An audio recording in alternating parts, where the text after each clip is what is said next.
Hello and welcome to Mufc Realist TV.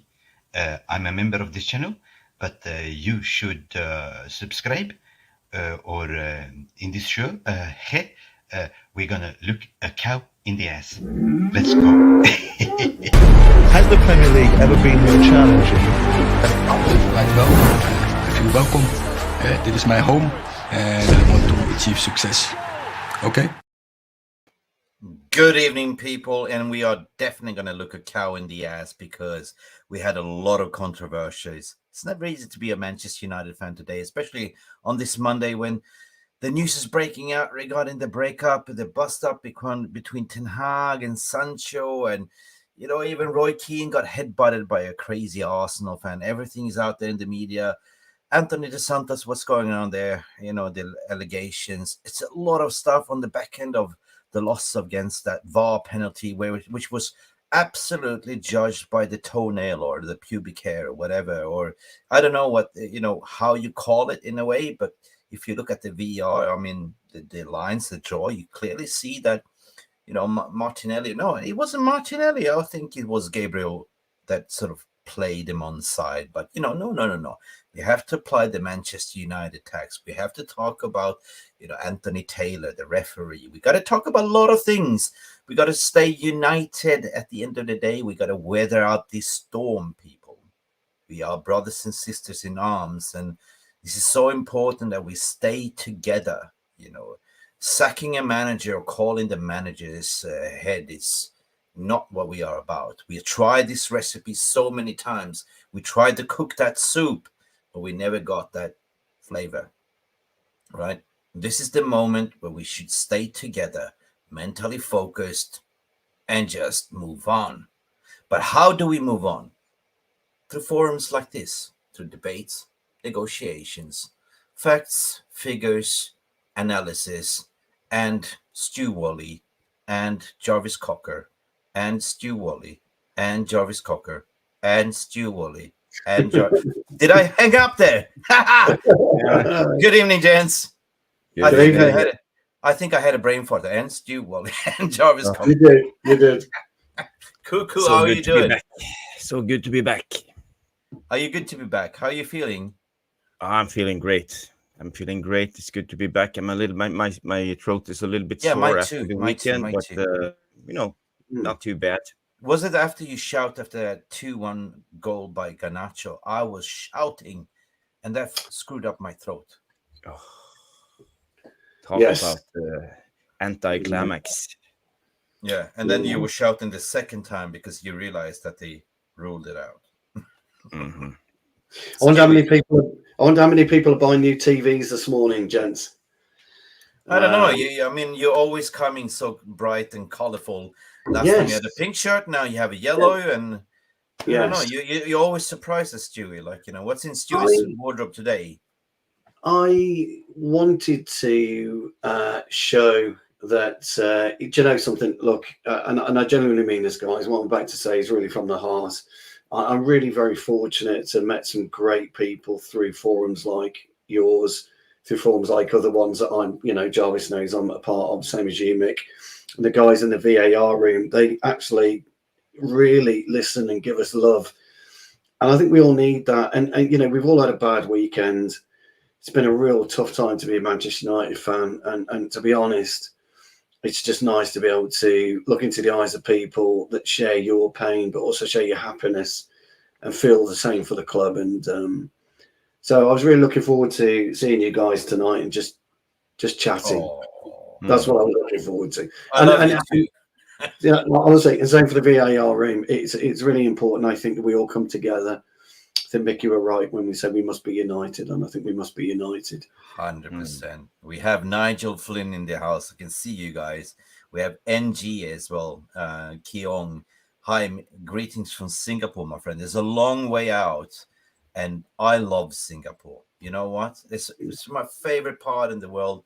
I visit Singapore so many times. I used to live in Kuala Lumpur. I'm looking forward to see you there because I'm going back to ASEAN at the end of October. So be staying there in Thailand. So come and see me, NJ. Greetings for you. It seems like there's a systematic plan to derail Erik Ten Hag in achieving his objectives. 100%. Smash a like, guys, in the video room if you agree with NG is saying. Guys, what do you reckon? Certain players, those above Erik Ten Hag, the media, maybe it's a combination of all. Dude, you just hit the nail on the head. This is exactly what I'm feeling. Guys, what do you reckon? Are you agreeing with NG is saying here? Yeah, you can see there's an agenda now against Ten Hag. I feel like they are trying to stir up Man United, not only Ten Hag but the club, and I think the fans are in what do you call it, disarray at the moment. There's so much going on at one time. We lose against Arsenal in an unfair way, I would say, because we deserved at least a draw in that game. And suddenly the bomb with Sancho and Erik Ten Hag happened, and now the Anthony thing, everything at once. So now it doesn't feel too great to be a Man United today. I feel it's this, Stewie. I mean, sorry for interrupting you, man, but I feel we've seen this movie before so many times. It's the same playbook in a way. Yeah, very much so. It is really, and you made the point, didn't you, in the introduction about, we keep changing managers and we keep doing this and we keep doing that. It's been systematic really since Sir Alex left, that players that have just lingered around and been able to linger around, and bad apples in any organization, actually, wherever you work, wherever you live, there's bad apples around, and there is this huge agenda that I think is actually coming from some players within the club, and people may disagree with me on this, but it does happen a lot. You get little messages get slipped. You'll know this, Mick, because you're in the media. You get little messages that get slipped through, and you think, where's that come from? It's way close to home, and there's something not right at the club, and it's got nothing to do with balance, and it's got nothing to actually really to do with the Glazers to an extent. It's within the playing staff. There's this absolute, I don't want to use the word cancer because I don't like the word, but there's something ripping through the heart of the team. And Ten Hag just cannot get rid of the people he needs to get rid of. And there's issues now that are bubbling. I know, Jarvis, you want to talk about certain elements of what's happened this week, and we will do. But I'm not surprised with what's come out over the last few days, and I feel really disappointed to be a supporter of the club right now. In fact, you know something, lads? I'm fed up. Manchester United, I'm fed up of them. I love them so much, but I'm fed up with them at the minute. Just at this point. But I hear you. But I was thinking all day. I was a little bit downbeaten today, and I was thinking, why is it so? And I said, we've seen it so many times before. Are we stupid? We cannot see it, right? It happens every year. It's a divide and conquer, and who runs the show is the Glazers. But it's that obvious tactics that they always try to deflect it. So we look the other way and start blaming each other, start fighting with each other, start throwing the manager under the bus, giving him limited of funds, blocking certain moves, just to keep that poison going within the club. You know what I mean? It's just basically the manager requested that I want to get rid of Scott McTominay. I want to get rid of players that don't fit him. Harry Maguire, Sancho wasn't my player. I want to put him on the list. But no, he got blocked. By whom? By the Glazers at the end of the day, right? So it kind of feels a little bit like a purely sabotage to say, look, we know we are selling, but this is the big and back to you fans because you've been protesting, you've been calling us names. Now, I know we are leaving, but one last hooray, what we're going to do is sabotage everything for you, right? Like we always rock up late. We always get our last signings late, and that's not Ten Hag's fault in a way. Ten Hag prepares everything early, gives the transfer list over to people that should handle the transfers. It's not his fault. It's the people above that make the decisions as well to say, you cannot have it. You cannot sell these people. At the end of the day, they look at this balanced scorecard sheet to say, look, these players are worth X, Y, Z. We bought Sancho in for 70, 80 million, Harry Maguire for this much money. You cannot sell him. And what are you supposed to do as a manager, right? And if you get asked the question, if you read into it, what he said, there was just a little small snippet. What he said, well, he didn't train well, and I picked the players based on their merits and the outputs and performance. And this caused an outrage within the fan base to say, well, hang on, are you supposed to back the team, or are you supposed to go back to player FC? Are we going back to the Stone Age again, like where we've been last year? So hang on a second, pause, stop. You said, I've seen this movie before, guys, like, you know. And this is why I said, like, when Jarvis called me today, I was like, I don't really feel well today. I don't really particularly think we deserve to lose that. We get hard done by VAR, by FA, by Glazers. We all been taken for a ride, and now we have to weather the storm. So Jarvis said, let's do this, Mick. Let's bring this together, right? So I certainly messaged Jarvis 30 minutes ago, like, I don't feel like doing a show today, really. But at the end of the day, we're here because it's a family, it's therapy. We got to stay united. Jarvis, yes. Listen, Yeah. who's in the house? Who's Let's in the say VR hello room? to everybody Let's here. go. Start at the top. I'm just gonna scroll my way up because there's so many comments here already.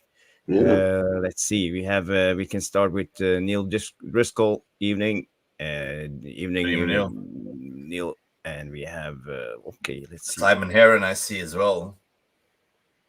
Carlos as well. Yeah, I see. We have Box here. Box. Neil Driscoll. Neil.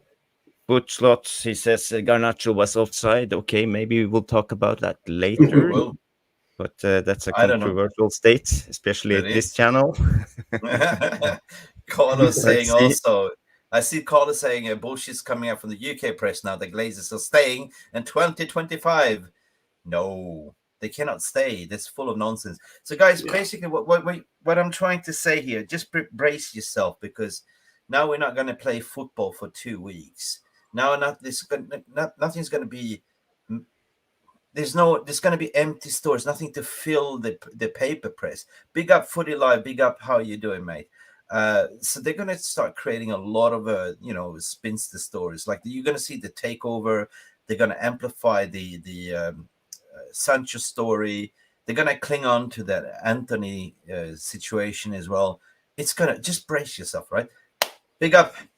Let's go. Luan France, how are you doing? Canada. How is Canada doing? Love Canada. Here. Oh, RJ, we feel you. I feel like crying too. You know, it's John Johnson. Let's not cry, guys. Jolly Malmin is in the house. You can see he's already made his pepperoni pizza and ate it. 100%. Big up. Lucky Singh is here as well. I can see you guys. I'm getting it. Lucky Singh, Singh Satwan Glazes out. I can see you as well. Kobe Mainu returns very, very soon, guys. Yeah, we're going to talk about the positives as well. Listen, I'm going to start warming up. Tank the Sherman is here as well. Evening, Tank the Sherman. Everything played out the public eye. We know social media is extremely toxic. 100% Tanky, 100%. What else do we have here? Interesting. Billy Connolly's here. What are you saying, Billy Connolly? Sancho has multiple training incidents. Don't think anyone will want that problemo in their hands. Yeah. Mark is also here. Big up. Jamie Wayne, one of our moderators, is here as well. Let's kick off the show. Milos Mitic, I haven't seen you for ages. Glad to see you live. The show cannot go on without a Milos Mitic to say Dobro večer. Good evening, Milos. How are you, sir? We have a super chat, Mick. We do. Nigel Flynn. Yeah. Oh, can you read it? Yeah, I'm only guessing, lads, but it's a typical ploy in business to encourage a mistrust culture. A unified United doesn't suit the Glazers, as there is less media attention if there's no trouble at the club.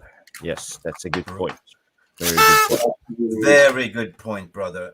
Nigel, do you dare to comment, or should I comment?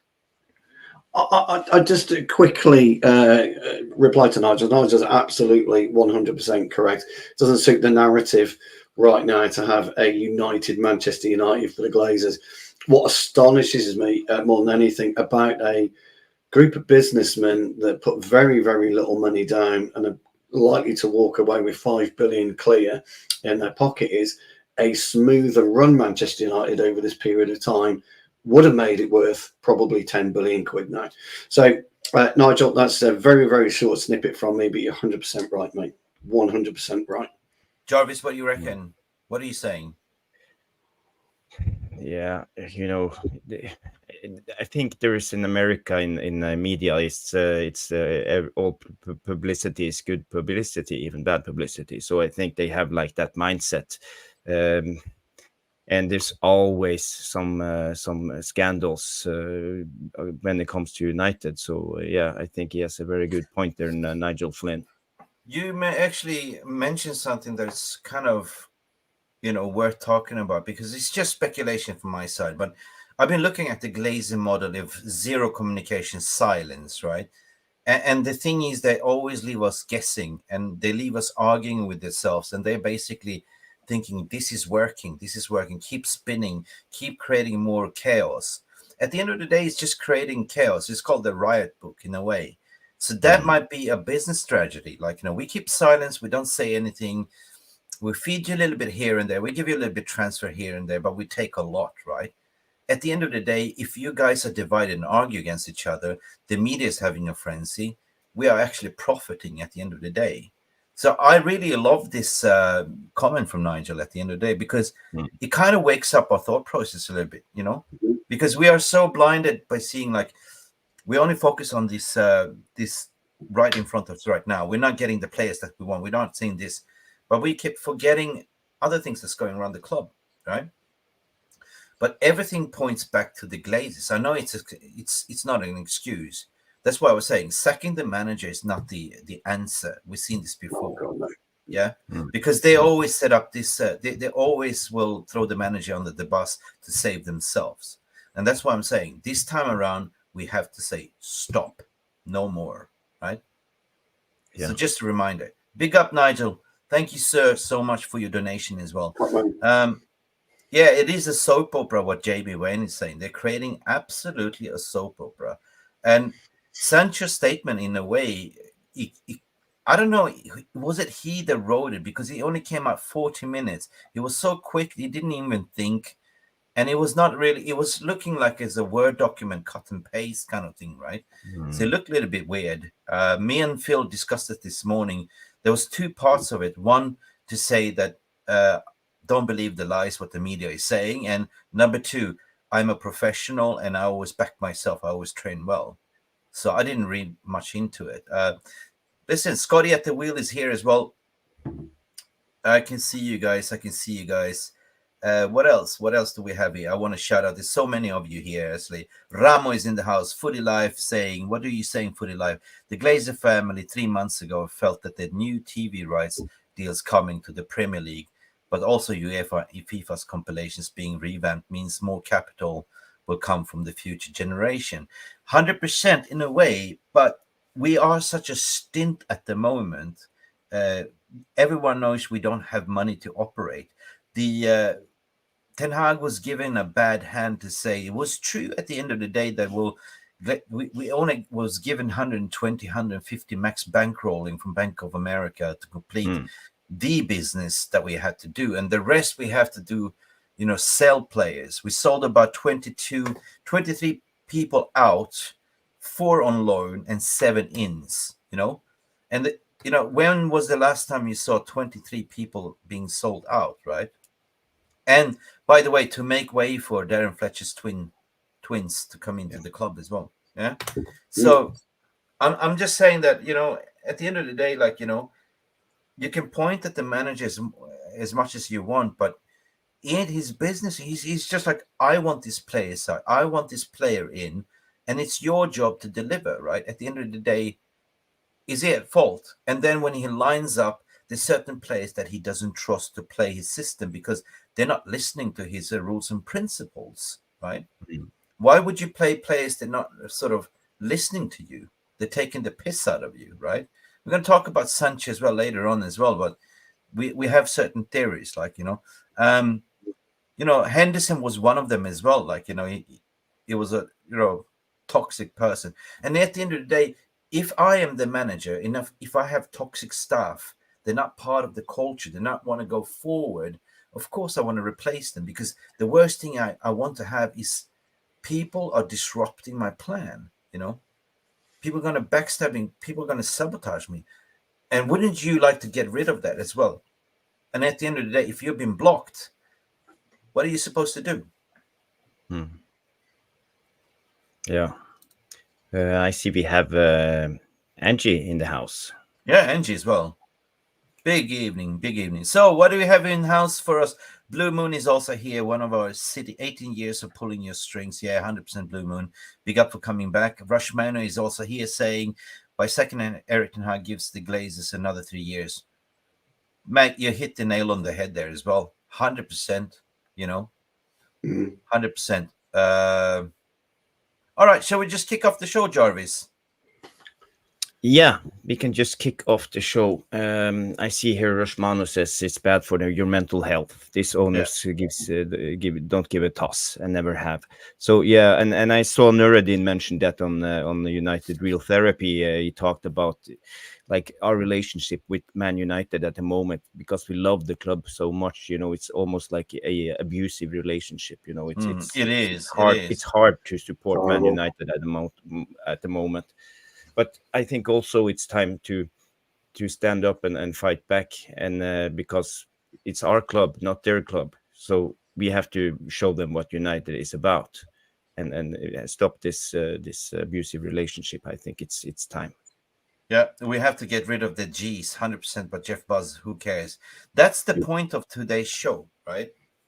My message is very clear to everyone that's in the house, right? The message is clear, like, don't let the Glazers destroy this club again. Don't let the Glazers throw the manager under the bus. I see a lot of social media people they just want to see, like, they just basically want to see their favorite players play. They want to be entertained. I get that we can lose, but sometimes 3 points is 3 points, right? Big up all of you. But sacking a manager is not the answer. We've seen that before with Mourinho. We've seen everything for 6 managers in a row. What do you think sacking another manager is going to bring you? Nothing, right? We're going to start over again. It's the hamster wheel. So I would just say my message is clear. Like, let's weather the storm. Let's be united. Let's back this manager. Let's back the club over the player FC, right? Clearly, like, no more passengers, like, and screw this media and screw everyone that's trying to drag a club and badge to the mud. Because why are they doing so? Because it's profiteering, basically. Manchester United is the biggest club in the world, and if you can create stories to divide the fan base, it creates even more revenues for you. You know what I mean? So let's nip that in the bud, people. Nip that in the bud. Let's just get started. I see here Tecker for Days has a good comment. He says, sorry, yeah. Yeah. Anthony just got dropped from Brazil team because his ex accused him for some mad domestic. With the video evidence, our club is finished. So on that topic, I have a slide here so we can just... Is there video evidence? As I've not seen that. I haven't seen anything. So there was a tweet from Fabrizio. He said Anthony is being investigated by Greater Manchester Police over claims that he attacked his former girlfriend. Anthony denies all wrongdoing.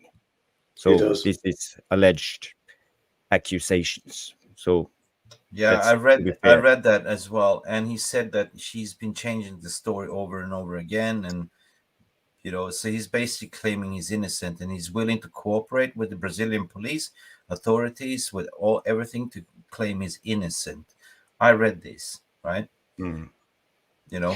I mean, he's talking about whether in testing me as well, which isn't good really, because you testify in the UK and that's it. You're on oath. I don't know what it's like in Brazil. I'm not Brazilian. I'm not South American, and I don't know it. You can get away with elongating the truth in an interview. When you testify, you are making that legal claim about what's happening. He says in his statement briefly that she's been changing her wording and her story throughout this process. I think it's, look, I'm not going to go in with the did he do it, didn't he do it? I'm not going to do that. No. I'm a husband, a father, and a man. That's what I am. And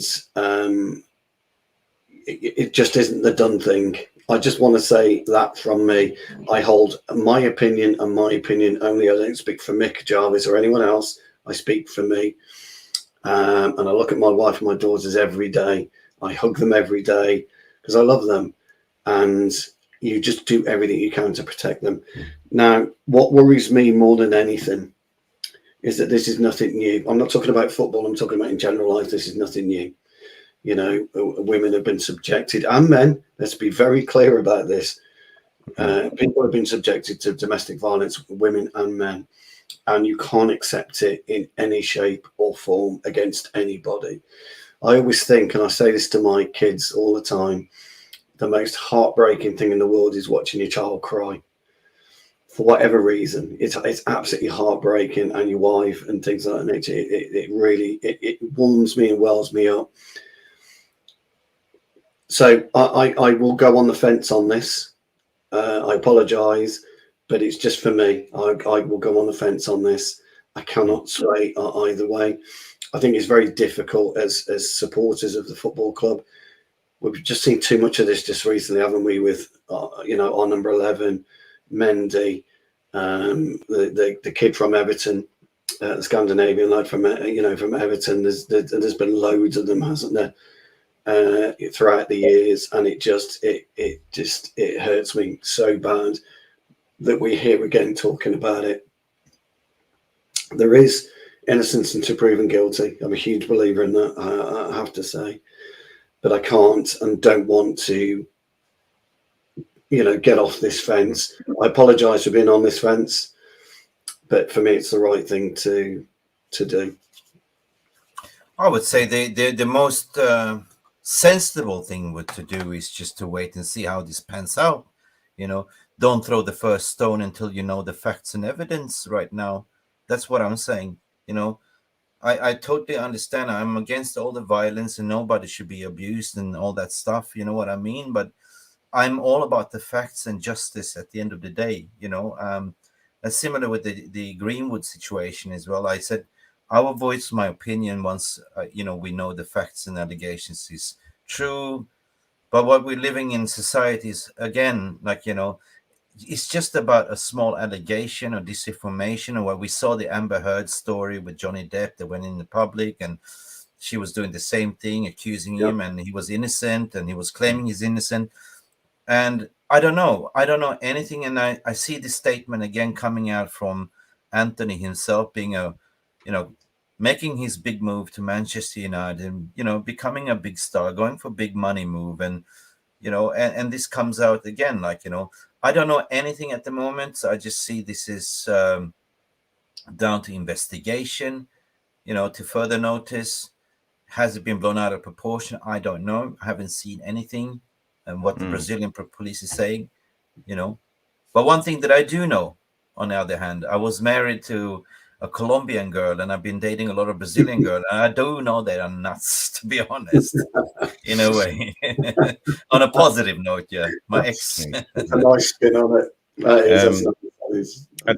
My take on this, I agree with both of you. We can't say anything before we have more facts.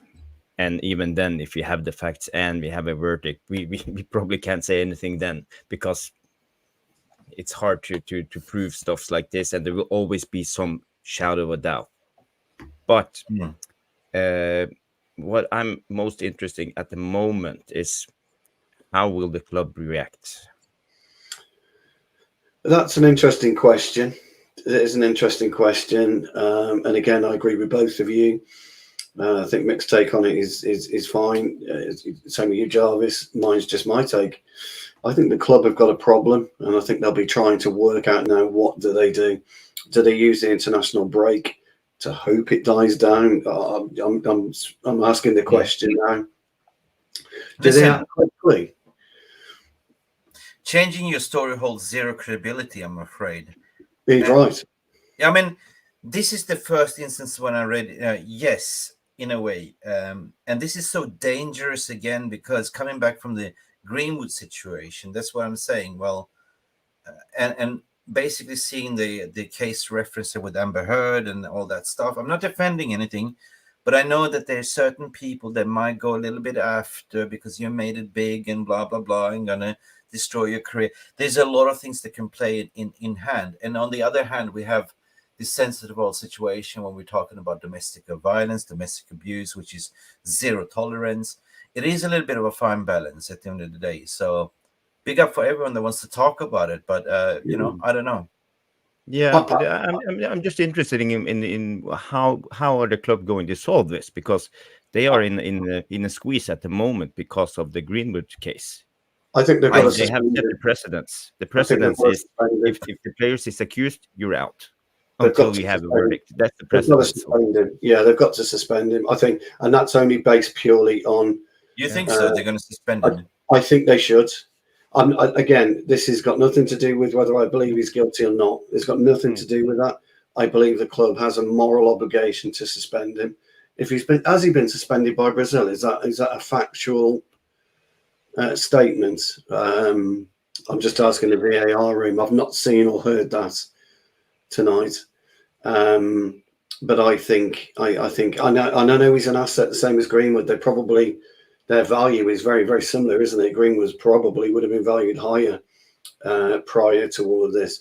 I think the club will be backed into such a corner on this. I don't think they'll have much choice. I'm afraid I have to side with Ivo Bosic here, because for me, I have my certain opinion, and I believe in justice, and I don't believe in injustice. And whenever I see somebody being treated badly, I step in, right? That's just me. I have genuine intention in my heart, but to judge people despite being innocent is just a bad thing to do. And that's why I'm saying, like, what the club should do right now, I don't know, because this was apparently lodged in Brazilian courts. It's out of their jurisdiction. But I think she's pushed it further to lodge some form of, to make it even more, to hurt him even more, to lodge it in the court of Manchester or something like that. Or did I get that wrong? Yeah. No, you're right. Greater Manchester Police are looking at it based on evidence she's provided. Yeah, but we also have to talk about if a person has an agenda against, apparently he was saying she was a little bit of a, of course they had verbal agreements, blah, blah, verbal disagreements, and stuff like that. And, there was a lot of stories, and I don't know. I'm just saying, well, I agree with Ivo here to say, like, innocent until innocent right now. There's no verdict, there's no judgment. So in my eyes, he's still innocent. You know what I mean? To be fair, right? We will just sit here and speculate. So we have just covered this case. We will probably talk more about it in the coming shows. I'm not sure if we will go any further with this discussion. Do you know an interesting thing about this, though, guys, is we're all united in one thing. That's us, the VAR room, and everybody else, really, that violence should not be tolerated. So we're all united in that. That's where we're united. And people just view it differently. And I totally accept that. I really totally accept it. And that's why we need these forums. We need people to be able to just give that different opinion. And I'm sorry, I can't remember the guy's name who put the comment on, but he's right. Ivo. Yeah. I do apologise, but innocence is 100% critical in this, isn't it? So he's guilty. And he's right. So I agree with that. But Stu, there's two things here when we're talking about. There's the moral issue of the story, which most people feel disgusted about, Correct. And there's the legal side of the story, which is, you've been accused, but you're not really, proven guilty or innocent. So there's two separate things. Yeah. That's what I'm saying. That's the part where you're absolutely spot on, because what you're talking about morality is the emotional side of it, isn't it? The legal side is the sensible side, and morality and emotion takes over sensibility on occasions, and it normally does, doesn't it, with violence acts of violence, whatever I'm not talking about Anthony, and I'm just talking about in general. But I do take that point, and that's a very, very valid point.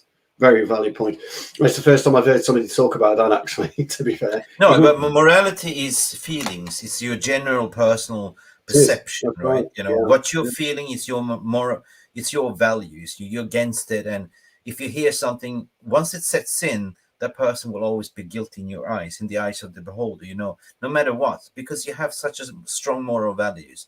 I recognize that. But I'm able to distinguish myself, to step outside and look at the factual, the law, the practice as well. Like, you know what I mean?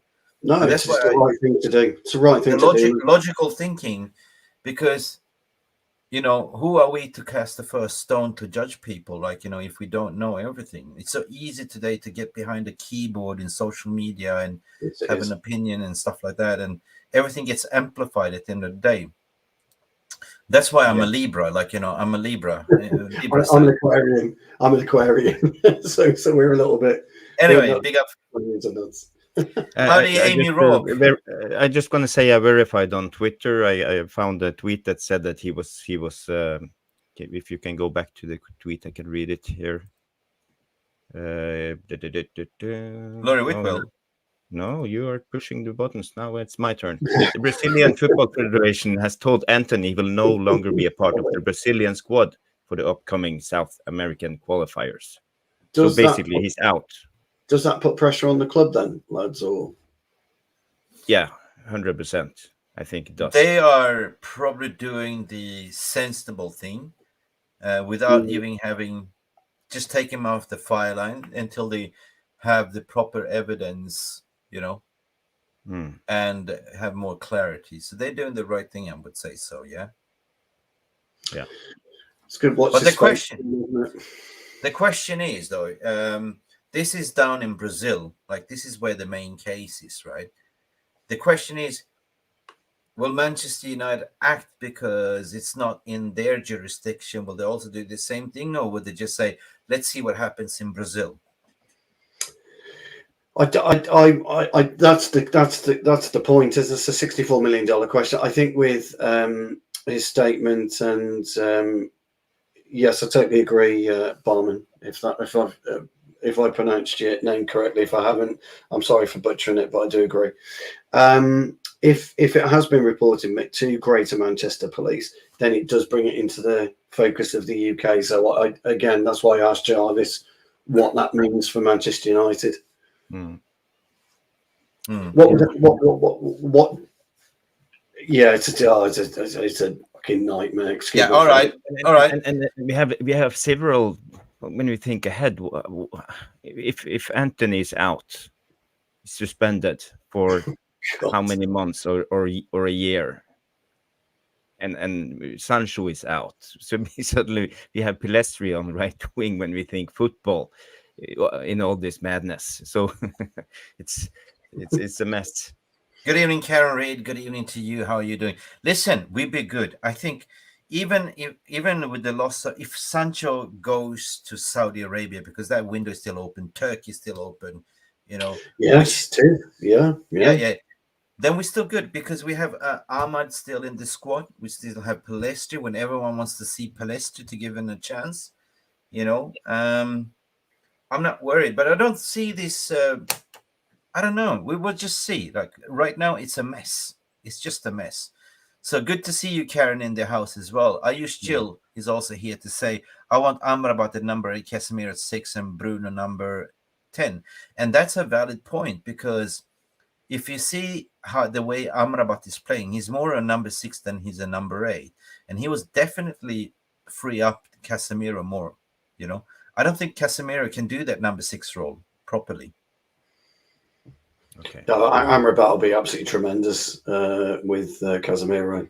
He really will. I think Eriksen stepped up the last couple of games. He's played very, very well, but Amrabat will take us to that different level of energy and bite. Looking forward to seeing Amrabat. I really am. Is he on international duty? Is he? I think all of them are, right? I know Onana's come out with a statement saying he's very proud to represent Cameroon, isn't he? So he's come out and done that. Yeah. Onana is Well, back Jonathan on board Borg for is the saying that outcome in the winter. listen, before we continue, Oh, again, Jonathan Borg, I want to commenting. He threatened to kill her baby, broke 2 fingers. This is stories that's coming out. We don't know. That's what I'm trying to say. You know, again, you're reading what you're reading and believing what you believing. So that is your moral obligation. So that's what I'm trying to say. Be sensible and just wait and see how it pans out. This is what we did with the Greenwood situation. This is what we did with everything else. So let's park this, nip this in the bud. But whatever you believe, Jonathan, it's your belief, right? That's what I'm saying. We are not here to take any sides. We're just debating, right? So naturally, if you see this in like, you know, wrapped up fingers, I don't know if it's fake or if it's made up or anything being amplified. I don't know. And that's what I'm saying. I am taking a step back from a legal perspective to see how this pans out. But I'm not going to be the one to sit here and start pointing fingers straight away, because I don't have the right to do so. That's how I am as a person. That's how I was raised by my parents as well, right? You know, that's why I see two sides of the story at the end of the day. Whatever the judge and jury decides, only then when the facts is in front of me, it's done, dusted, then I can sort of cast my judgment. But it's so dangerous game that we are playing right now to say, oh, we've seen this right now, therefore you are guilty, you know? Okay? Yep. That's just the way I see it, mate. I'm sorry, like, you know, but if you want to believe that way, just go with it. That's your truth at the end of the day, right?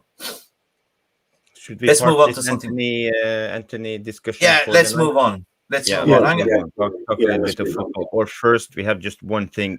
It's been covered to death today in all channels. The thing about Ten Hag and Sancho. We can just spend a couple of minutes, talk a little bit about it. I have one slide here, and that's the quote from Laurie Whitwell. He says on his performance in training, we didn't select him. You have to what does it say? Ready. You have to be ready to the level every day at Man United, and you can make choices in the front line. So this game he wasn't selected. So basically saying that he wasn't good enough in training lately. Or well, it's fairly clear, you know, what this was. Yeah. It is clear, you know, to be honest, it is clear. You know, manager didn't call him out. He didn't speak long about it. He was he was asked the question, why wasn't he selected? Well, he didn't do well. That's why I didn't pick him in training, right? Simple as that. So I think they made a meal out of it and blew out of proportion, 100%. right? 100%. 100%. And on the other hand, Gaffer picks the team, not the player picks himself to play in the team. You know, if you're not good enough, you're not going to play. Right? Train harder the next time. Prove yourself. Instead of airing your dirty laundering back to the manager, instead just have the private conversation. Gaffer, what do you mean? You're not happy with me. Okay, how can I make you happier? Right? Or Jadon, you didn't listen to what I'm saying. You're constantly coming up late. You're oversleeping. Blah blah blah. X Y Z. Right? And end of story. Right? Mick, you 100% right. I went on tour a couple of years ago. Played all season. Sheffield Town Vets played all season. First game of the tour. Team was being read out. I'm dropped. I'm like looking around, and I go to the gaffer. Everyone's gone out to warm up. I go to the gaffer. What you dropped me for? What have I done? He said, Stu, you didn't fit in, particularly for this particular game, is what he told me. But I had to take on the chin. He said, I'm the gaffer, by the way. I decide what happens. That's it. I'm the gaffer for my business. And so I decide what happens. And if I don't think you're working hard enough, I'm going to tell you you're not working hard enough. And I'm going to have that conversation with you. And you're absolutely right. All this nonsense of a stupidly, and I think it is a pre-prepared statement, actually, if I'm being honest with you. I think yeah. Pre-prepared. How can you whip up that statement 30 minutes after the interview? Impossible. You can't. Yeah. That's pre-prepared. And, you know, at the end of the day, I'm all for managers, by the way, to call people out. I really am. I don't care. I like it, and I think it's ideal. You should call people out. These guys, these footballers, they want to be in the limelight, don't they? They want to be famous or whatever. They love signing autographs and all of this, but they don't like it when they're called out for something. Tough. Yeah. You don't. Yeah. That's another thing. Like, can I just bring out another one? Back in 2019, he also said he was scapegoated, right? And that's the thing, right? Okay, either you accept the criticism to say I'm not good enough, but on the other hand, on the other part of that statement, to say he back himself, that he trains well, and it's basically denying of any form of criticism, and again saying scapegoated, right? You know what I mean? So what is the scapegoat here? Like, are you feeling sorry for yourself, or you're a bloody footballer? You're getting paid 300 quid a week. You're there to play. And on the other hand, hang on a second, you've been at the club for 2.5 years. It hasn't been rosy, right? You haven't really outputted any results. Yeah. It's kind of reminds me with the Harry Maguire situation. Like, yeah, I made it to Manchester United, biggest club in the world. I'm getting paid big bucks. Yeah, whatever. I just rock up like this, like that, like that. You know what I mean? Yeah. I'm still getting paid. On the other hand, there's other players that are getting paid less, but they fight for the shirt and the team. Yeah. So if my boss comes to me and say, Mick, I'm going to fire you if you're not increase your performance. I'm going to show you, boss. I'm going to do everything. I'm going to you're going to be on my review. Yeah. I do anything if I want to be there to play for the team, right? But in this case, yeah, whatever, I'm more about my brand, whatever, I don't know, man. It's just weird. It's nuts, isn't it? He's on, I don't know, what's he earn a year? I don't know. Is it 350 a week? 15 million a year. That guy could rip up his contract in 12 months and be set for life. The problem is, and we talk about scapegoats, and that makes me laugh because Harry Maguire, David De Gea, they've been scapegoats for the last 2 years, haven't they? You're right, by the way, Mick. Harry Maguire's not done himself any favours over this period of time, but the guy put on the shirt, shrugged it off yesterday. He just wandered onto that pitch. Whether he was culpable for a goal or not, it doesn't matter. The guy got on there and shrugged it off. He's got big, broad shoulders. Sancho's got nothing about him. He's got no fight for me. All I'm saying, you got to earn your stripes. Like, say when, if this was under Sir Alex Ferguson era, he would be listen, okay, Cantona and Aquino and all that, they got exempt for not wearing suit and tie because they performed. Yeah, they did what the gaffer told them to do, right? But you haven't really proven yet that, it's you know what I mean? I'm trying to. You're right.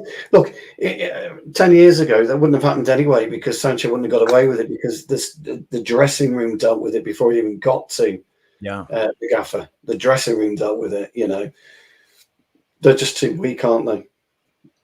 Exactly what Rushman is saying here. What I'm trying to say as well. If Sancho had anything about him, he would come out to say, I will try harder. And talk can always happen behind closed doors. Exactly. This is what I want to come to and park this bus, right?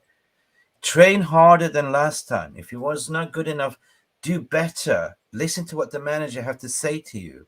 Yeah. Apparently it goes like, nah, it's not my fault. That's what you see on this statement. It's the way I read it. Use I'm the scapegoat. There's nothing wrong with me. Yeah. All right. Anyway. Embarrassing. Yeah, it's a tough one, but the thing is, what is Ten Hag supposed to do in this situation? How because it's in his interest to solve it because he needs players. And the best thing would be that Sancho would be a working player who would play every game and be good. So it's always like now it's Ten Hag's responsibility to fix this, but Sancho can come out and apologize publicly or whatever, or he can he can apologize to the group and to the gaffer. So they have to fix it in a way because I think, as you said, Stu, you're a boss yourself. I have my own company, so I have 10 people working for me. Sometimes you get in conflict with people, because we're human. We don't always agree, and that's just the way we are. But we have to be able to fix the problems. You have to be able to talk with each other. So I hope that Ten Hag can be generous with this one, because I think it's as you said, Sancho's statement came out 15 minutes later, so maybe he overreacted something. It was stupid words. So for me, I think this is solvable, to be honest. Are you still coming with something positive? I'll say 1 year ago, you did. I clipped that. Sancho will become a better rapper than a football player. when you give a younger player £1 million every month, how can you expect them to be serious? 100%. That's what it is. It comes down to money at the end of the day, right? It comes down to money. What I wanted to say at the end of the day is just like, let's move on from this story. It's boring. Everyone talked about it. It is. I don't see the gaffer throw him under the bus. At the end of the day, he was asked a question. He's being Dutch. Dutch are very, Ten Hag is very honest, right? He can lie something because he has to lie. You can say, oh, no, he's very important of the squad, but in the back of the scenes, he will do something differently, right? It's what you say in the front of the press. But what he did say was basically simple. For this time, we didn't pick him for the game. He was not good enough. Simple as that. If you read into it. That wasn't throwing him under the bus. No. If you did a shit job, Stewie, like if you didn't, if you were work for me and you had a crap week in sales, I'll let you know you had a crap week, Stewie. Do better next time. You should. So you should. Huh? Yeah. So you should, and I should, be able to acknowledge that and deal with it, and that's how it is, But these guys, and you make a great point, Mick. You're on £1 million a month, or just over £1 million a month. Well, okay. So I didn't play well. So what? Are you made of glass or are you made of steel? What the hell? Should be made of steel. Jarvis knows what I'm like, don't you, Jarvis? Yeah. And I think he ain't made of glass. Interestingly, though, Mick, and this is, and Jarvis will remember this because he was in the comments. I got vilified a couple of years ago when I said Sancho wasn't the right move for us. It wasn't, and it wasn't, and I got vilified for it. Absolutely. Torn to shreds in the comments.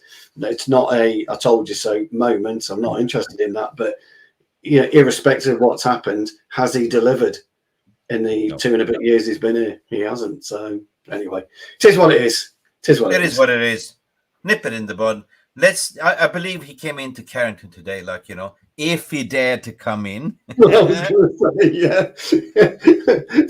Fergie would have been standing with a shotgun waiting for him, wouldn't he? I think Erik Ten Hag's picking up the phone to Dortmund. Hey, what is this? We bought Jadon Sancho, but you sold us Jason Sancho. yeah. You definitely didn't sell us. Where's my real Sancho? Yeah, anyone seen him? Yeah. Anyway, good. Well, okay. Hoyland, positive. What do we have in your mind? Should we start with something more positive because it's been more of a negative talk? Yeah, I want to cover the game. Go ahead. Talk about the game. What happened and how did you see the games do? Do you know, I was one of the very few that enjoyed the game. I actually enjoyed the game of football, and I thought we played relatively well, actually. I thought that I expected Reguilón to start, I must admit, because I thought Saka would have put Dalot, given him a real problem. But actually, I thought Dalot defended Saka superbly well. In fact, I didn't really see Saka during the game. I don't know about you guys. He had that one strike, didn't he? And I was asked about it last night, and they were saying, "Oh, why didn't Saka score? He should have scored." I said, Dalot was in his head. He was looking around for Dalot first before he even took the shots on. He was that worried about what Dalot did. Now, Dalot's normally got an issue with position, and he did occasionally, didn't he, go wandering. But I thought his overall play and Rashford's help, I thought was brilliant. I quite like what Wan-Bissaka, the way that Wan-Bissaka played, and he did get help off Anthony as well, and I thought it was a nice combination. What I was worried about was and look, I get the killing of the game. I understand it, take the momentum out of the opposition, etc. But in football, you do need to kind of get into the opposition's half at some point. And for the first half an hour, I think we crossed the halfway line twice. But let's be clear, Arsenal didn't really do any damage. Martinelli tried his his best. I thought Martinelli was probably their best player alongside Ødegaard, which I think he's a brilliant talent. He is. I love watching him play. Havertz was, pretty poor all game. So look, I thought we had the Havertz who? better of it. Who's Havertz. Havertz? Yeah, exactly. Yeah, anyone seen Havertz? Yeah. On the overall, I thought we had the better of the game. I thought we did dominate midfield. Thought Rice was okay, but I didn't think he was elevated to the same kind of wording that I saw on Twitter. They said Rice ran the game. I thought that was absolute rubbish. Yeah, but the way they celebrated was they won the Premier League. Yeah, because that's right. they celebrated because they couldn't believe it. They got away with it at the end of the day. Because when you look at it, 100%. when you reflect on it, we played a very good tactic. So we had them by the pocket. Like one binned the Saka. You know what I mean? Like when Bissaka had the Martinelli under control, as you said, Dalot pin pocket had Saka in his pocket. The only one that was dangerous was Martin Odegaard, according to my opinion. Lovely player, really lovely player. The way I saw it, people amplified because the way we lost with 3-1 and that we actually lost to Arsenal. But if you go back and look at the match, the strategy was to stay compact in the shape, stay disciplined. Yeah, and Onana, the amount of touches we played back to Onana, the problem was in the first half that we didn't have a striker target that could actually receive the ball from Nana. Absolutely. In the second half, then, a little bit unfortunate. And, coming into that point where Garnacho came in and changed the game and Højlund and all that stuff, right? If it wasn't for that millimeter thing, we would have won that game 100% because they got rattled. As soon as we put in Højlund in, they shat their pants. You saw Gabriel and Saliba. They didn't know what to do with this Højlund, right? That was a glimpse of hope, right? Oh, true. Absolutely. He was tremendous, Mick. So when we scored that 2-1 goal, I said, here we go, right? Here we go. That was a beautiful team goal. I was more disappointed that they ripped my heart out because that was such a beautiful goal. And when you looked at the replay, what is this, right? How do you draw the lines? On the toenail? Or do you actually draw the line? Listen, that is clear, right? He's actually playing him offside. And if you look what his toe is, when the other toe is, what is this? It's millimeters. VAR is there to correct the clear and obvious errors the referee has done, not to intervene like this. This is like on a pubic hair, right? 100%. Do you know what was the best part about the whole game, Mick? And I'm going to count the Garnacho goal as well. We had two clear-cut chances. We had one in the first half, the goal, Rashford. And I often talk about Jarvis tonight, one touch, one goal, wins games of football all the time. We had two. We had Rashford in the first half, he scores. We had Garnacho in the second half, he scores. Those were the two real clinical. And we haven't been this clinical ever. In years, we weren't that clinical in years. The last time we were that clinical that I can really remember was Cantona at Newcastle, 96, I think, 97, when we beat them 1-0. It was an end-to-end goal, and Cantona, it was that one real clear-cut chance, and the very, very best finished them. And Rashford's goal was tremendous, absolutely tremendous. And that Garnacho finish, he took it early, didn't he? He took it with he let it run, and then lovely strike, lovely sweeping smooth. Keeper had no chance with both of them. And then all of a sudden, and that's Whisker, and he's offside. I hate VAR, and I think it's ruining the game because irrespective if that was us or it was a tight Real Madrid-Barcelona game, that's what gets you out your seat in football, isn't it? It doesn't matter. Jarvis, do you think that we, Ten Hag had the tactics correct because they failed to press us? Like, we played our game and we played it very, very smartly. Like, the Arsenal didn't have, a sniff at the end of the day. They did have a couple of chances, but we were compact. It was kind of like, in some instance it looked a little bit boring, but we knew what we were doing. We had a game plan, right? And we followed the game plan. And we hit them on the counter. We've been talking about this, Mick, a lot. When I talk about the tactics of Ten Hag, how we build up the play from Onana, because we have had problems in the games, the past games, building up. The fullbacks go up high. We have two center backs, and Onana has the ball. And when the opposition press with two, they take out the two center backs. So Casemiro comes down to pick up the ball, but he's alone. He's one against probably two midfielders, so we can't play out. So we have to hoof it up to the fullbacks who's on the sideline. So, but yesterday, Ten Hag did a brilliant move, and I've been talking about it. And you can see Manchester City are doing the same with the John Stones, because Martinez and Lindelof were playing together with the ball, and then suddenly Martinez pushed up, and Onana came in Martinez's goal. So That's right. actually, Onana and Lindelof were playing the ball, and then played it to Martinez, who was Yeah, I past saw the that. first two pressers of Arsenal. So The Ten big Hag press. solved that brilliantly, I would say. So, but we rely so much on a couple of players, and Martinez is one of them. And we could see, as soon as Martinez was off the pitch, we couldn't play out from the back. So it hampered our play very much, and we started to hoof the ball up. It ended up with a duel, and we lost it, and Arsenal were attacking right away. So we were under pressure the last 10 minutes when Martinez was off. So we have to be better, and we have to have a plan B with how to solve problems like that, because Ten Hag needs to evolve his tactics in a way. That's absolutely right. But the interesting thing about a plan B is you had fourth and fifth and sixth centre halves, and you would never plan for that, Jarvis, at all. And I know it sounds stupid. You should plan for all eventualities, but that you would just never be able to plan for that, because it was never, in the cards, was it? And then all of a sudden Martinez goes, and then all of a sudden Lindelof goes, and we've got major problems.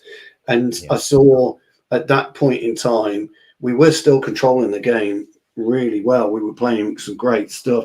Eriksen was lasting 90 minutes. Casemiro was playing some great football. I thought Bruno was anonymous, if I'm being honest. He couldn't quite get into the game for some reason. I didn't see him closely marked or anything like that. He just couldn't get any kind of influence into the game. I don't know. It was why. that kind of game. It was kind of that game. It was edgy, like, it was midfield against midfield. It was who blink first kind of game. And for us to come up to Emirates and play them and challenge them, that's a big statement at the end of the day, right? Huge statement. Yeah. And the way we came up with confidence, the different body language in the second half, and we actually went up to score 2-1, which was disallowed. And then for the referees to add on 9 extra minutes for what? Yeah, I know. What? Yeah. You know what I mean? And that kind of killed us at the end of the day. And I think that a lot of fans was just more focusing on, why did you bring in on Maguire and a fifth choice and sixth choice centre back? But if you look at it, they took out Lindelof because of niggle injury. Martinez went also with the, you don't want to risk it with the injury as well. What are you supposed to do then, right? Okay. And then at the end of the day, he took in, Højlund. So they were thinking, okay, maybe these two can do a job, and we can just play out from the back, hit Højlund, hit Garnacho on the wing, and maybe we can do a counter score. It almost worked, right? It almost worked. Almost, so I think that the mood within the fan base would have been differently if that goal would stand with 2-1 at the end of the day, right? So I say we got robbed by VR, 100%. We got robbed by FA, and we have definitely been robbed by Glazers. But what I'm trying to also to say from the positive side is I see what he's trying to do now, right? So I'm looking forward to the Amrabat, and so God, alhamdulillah, to say that we finally got a target man that knows how to play a number 9, right? Not a striker, but a proper number 9 that could also make goals. I agree, Mick. Because I saw it as soon as Højlund was on the pitch. We had a vocal point. We had someone to. He was a pleasure. He was a pleasure to watch, guys. Yeah. I mean, he was going up there. The first thing he did was drop a sly elbow on Saliba and Gabriel. He moved between the two, and he dropped a sly elbow in. When the ball came up to him, he was big, he was bold, he was brash. My God, he's quick. He's quicker than I thought he was for a big man. He's powerful. And he gave Gabriel and Saliba nightmares. I guarantee you, because I'm a centre-half, And I know, and you just, when he comes on, you think, right, he's a big guy. I'll get hold of his shirt and I'll just, but he's fucking elbows, he's this, he's that, he's quick. There was a 100% penalty on him, 100%. I'm not even, no arguments. Oh yeah, we're going to talk about it. I'm going to answer the question from Bestie here, saying, well, actually, it was Bruno that put him through, wasn't it? Was, yeah, it was Bruno. Yeah. Question number 2, Eva Bossage question: 1 year in, what's identity? Because I don't see one. Well, he's building it, and he's building it. Basically, he came in with the players that he inherited and had to get rid of them. Now you're trying to see what he's trying to build the identity. Definitely, we saw in preseason how he's trying to play with 6 on front, or Nana to play as a, I don't know, center back or whatever. So he's trying to build that identity right now. Now is the rebuild. Actually, now is the real build. Honest to God, it is, isn't it? This is the way I see it, though. He's getting where he needs to be, and when it comes to identity, he is building it. And sometimes you don't want to show it. You don't want to show your hand straight away. You need to build up slowly, and then all of a sudden, bang! This is now where we are, and it's too late. Then it's too late for people to another team to get a hold of it and get at you. So, let's get into the penalty. Let's talk about the penalty. Let's rip into that one. First of all, the awarding Oscar goes for diving. It goes to, I can't have it. I can't have it. Oh my God, what did he do? But this one, the stone cold penalty. That's a hockey grab. Oh yeah, look, I do it all the time. If you can get away with it, that's why you do it. I do it all the time. Corners, free kicks, or whatever. If I'm marking my man, I've got my arm around him. I try not to grab him straight away. I try and rest it there, so I'm not committing the foul in particularly. But if he just starts to move, I've got something on him. That is ridiculous. Just look at his body language. They're facing completely different. They're almost like on an angle. And he's having to put his arm around him, literally around him, to try and pull him back. That is as clear as a penalty as you'll ever get. If he was behind him, so Hoyland's here and he's got him, Hoyland would have had to put his arm around the back. 6 to 1, half dozen the other would have got away with it. That's unbelievable. I've never seen anything like it in my life. Just seriously, I cannot believe it wasn't even looked at. I can't believe it. Milos Mitic from Serbia said that was definitely a pen. We have a super chat from Alien 10 and Peter basically saying it was Casemiro that put Garnacho through. Was it? Was it? I thought it was Bruno, but I thought it was Bruno. Okay. Big up, Peter. Yeah, big up. No, guys, let us know in the chat what you think. Is this a penalty for you? Ten Hag certainly thought it was, and was talking after the post match as well.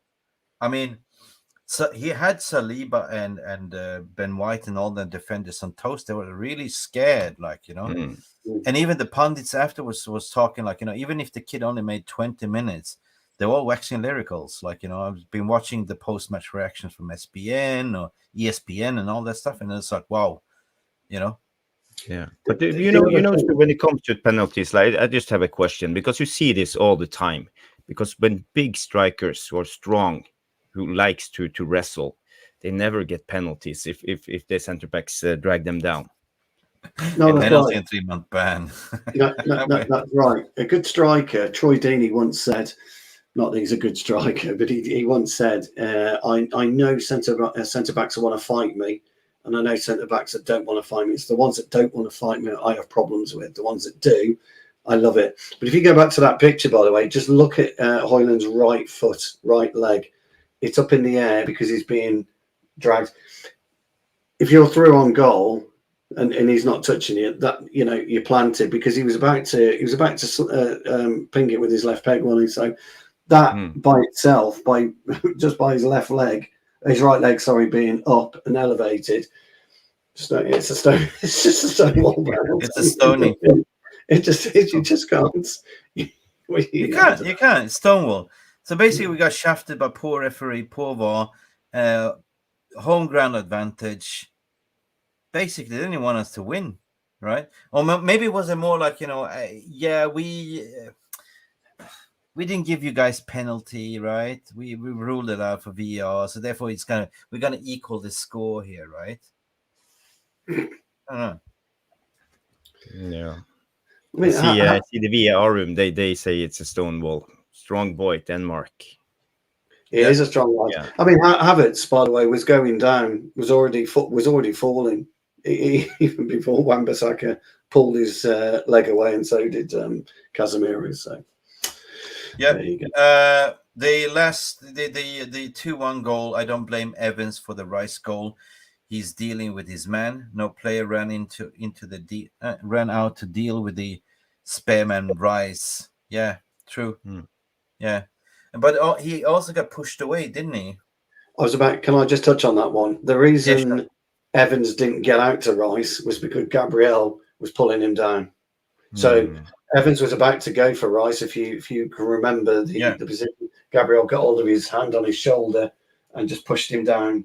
That's why I think, in fact, it was deflected, wasn't it, off Evans, if I'm not mistaken? Slight deflection, perhaps. I saw somewhere yesterday, straight after that, they were blaming Anana for it. He should have apparently saved that, but I'm not so sure. No. Not so sure. It is what it is. It was deflection. Listen, reality hits us in the face. It is what it is. What scoreboard says is 1-3. There's nothing we can do it. We can't exactly. back. But what we can do is reflect and talk about it. And I certainly believe that the VR ruling against Garnacho was never an offside. They could have let that one go. If you look at that picture again, Jarvis, again, I can look at it all day long, and it's like, where is the line? Right? Yeah, it's even Steven. Yeah, the offside. Where? Yeah. What are we looking? The blue or red line? So you're looking at the red line, and if you actually look at it properly, I think you should be looking at the red line. His head, and Gary never made that point, didn't he? That is it Gabriel? Gabriel dipped his head. When he dips your head, it makes you longer. You know, you kind of elongate. So he's doing the idiot dance, like, oh, where's my jumper? He is, yeah, he's doing that. I mean, you're not doing 100 meters. You're not Usain Bolt and dipping your head to, you know, to not the sheer laziness in that case from the like, oh, just draw a line then, move on, put it on. All right, is there one line?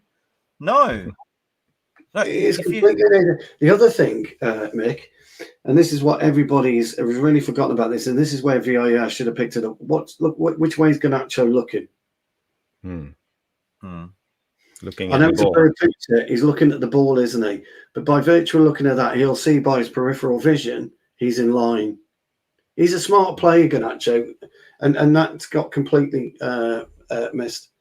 Never gets spoken about, because you guys play football. Mickey, you've played at a good level, haven't you? You know, a really good level, and you know that when the ball's coming into feet, you're having a quick look around, aren't you, just to see where you are, see who's around you, and what to do with it. That's exactly what Garnacho is doing. He's looking for the play, looking for the ball. He's not even pointing where he wants it. So, you know, he's got that awareness of trying to keep him. Look where his left arm is. He's trying to keep it straight to his body as he possibly can. And he's trying to, by doing that, he's trying to then get the elevation and the speed, isn't he, to get through past Gabriel. I think I think it's a really bad decision. It is bad. But the ball was also, he was not in offside position when the ball was played as well. If you look back at it, you know, he's timed his run perfectly. He was 3 yards off. Did you see him go? He was 3 yards. He was 3 yards behind where he is now, and then he was away, and that's what put him in that position. He knew exactly where he was. I think he timed it right. My personal opinion. Bloody disgrace, in my opinion. I think you missed a super chat, Jarvis. I could be wrong, pal. Yeah, I haven't. Oh, you got it. There he is. Great show, Mick and Jarvis and Stu. I'm here for the therapy. Big up, Craig Warby. Thank you for your donation. Thank you, Craig. We are here all for the therapy, basically. I didn't want to do the show today, to be honest. I was so angry.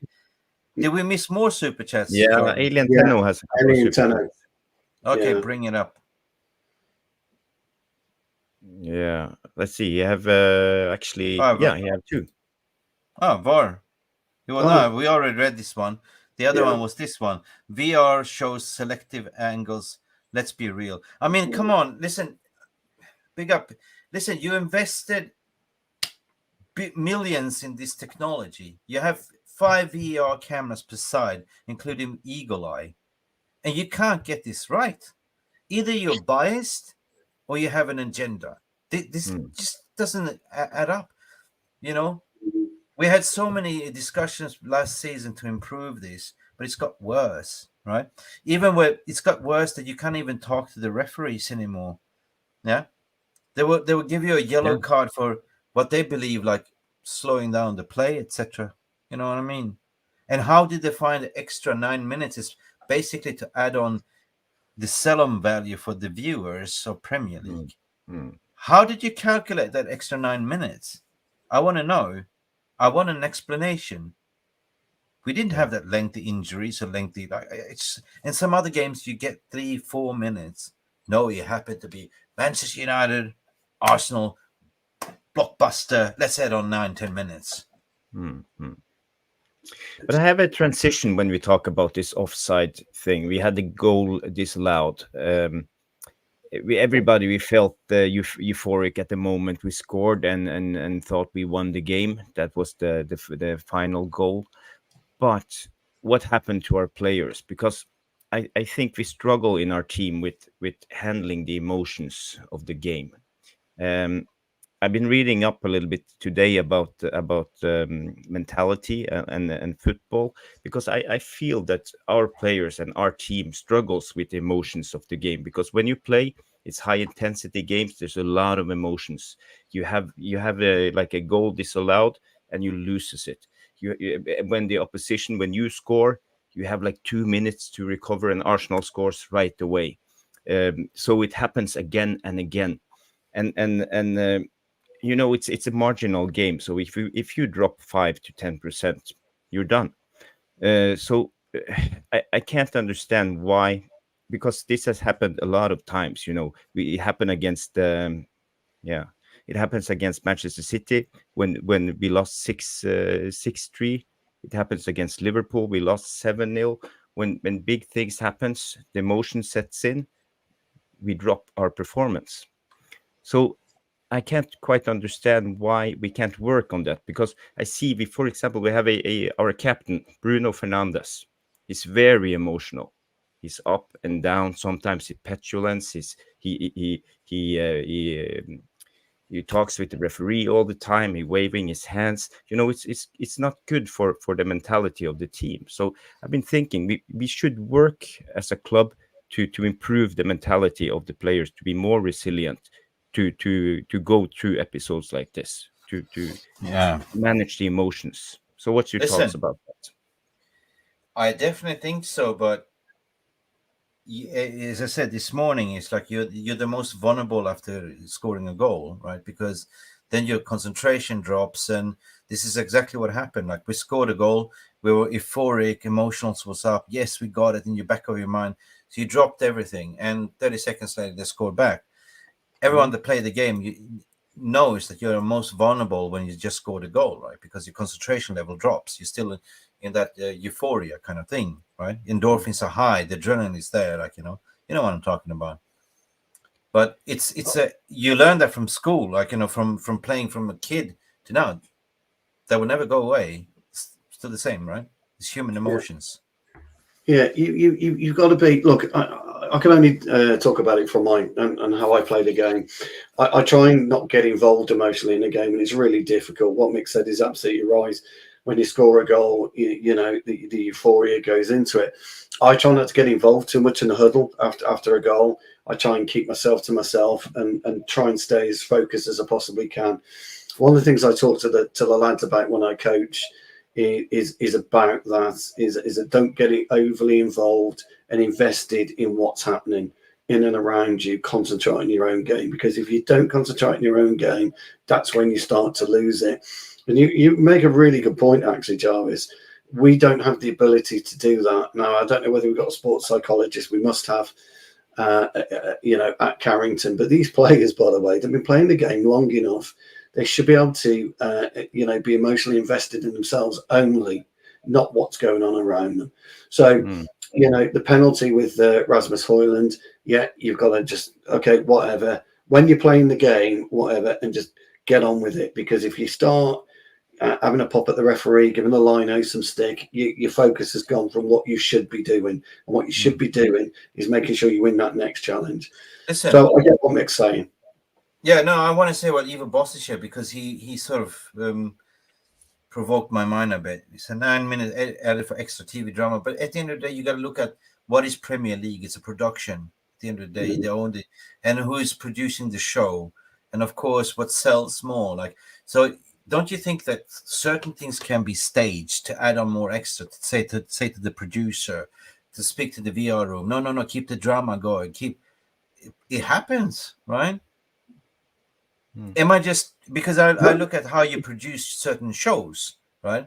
I worked in the esports league before, and we used to produce this, zoom in on this, keep it going, keep that, and I can zoom in on that player.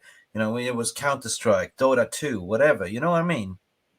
There's an element of truth to that because, and the Arsenal penalty actually makes perfect sense. He gives the penalty in real time. I've never known a referee be asked to go back to VAR. To the screen and look at the penalty. I've seen them say it's not a penalty and it gets overturned. I've never seen him go to the VAR screen, and that added a minute, 2 minutes, something along those, something along those lines. And it does take concentration out, but concentration is key. And I often hear, this is a very, very small counter, by the way. I often hear people say, this manager's improved this player, this manager's improved that player. Players improve themselves. Okay, that's how they do it because they're the ones that do it. The manager can guide them and advise them, but they're the ones that do it, aren't they? Concentration and mentality, Jarvis, is exactly the same. I can't say to you, or I can say to you, Jarvis, concentrate on that game, but I can't make you. I can't make you do it. It's up to you to do it, not me. I can say, concentrate, stand there, or whatever. And you could just be twiddling your thumbs, doing whatever. So it's a great point. Really, really great point. I just want to come back to it with one comment here I could see here about Rio. George Best has a comment here. He says, Rio always said total concentration for every moment of the match.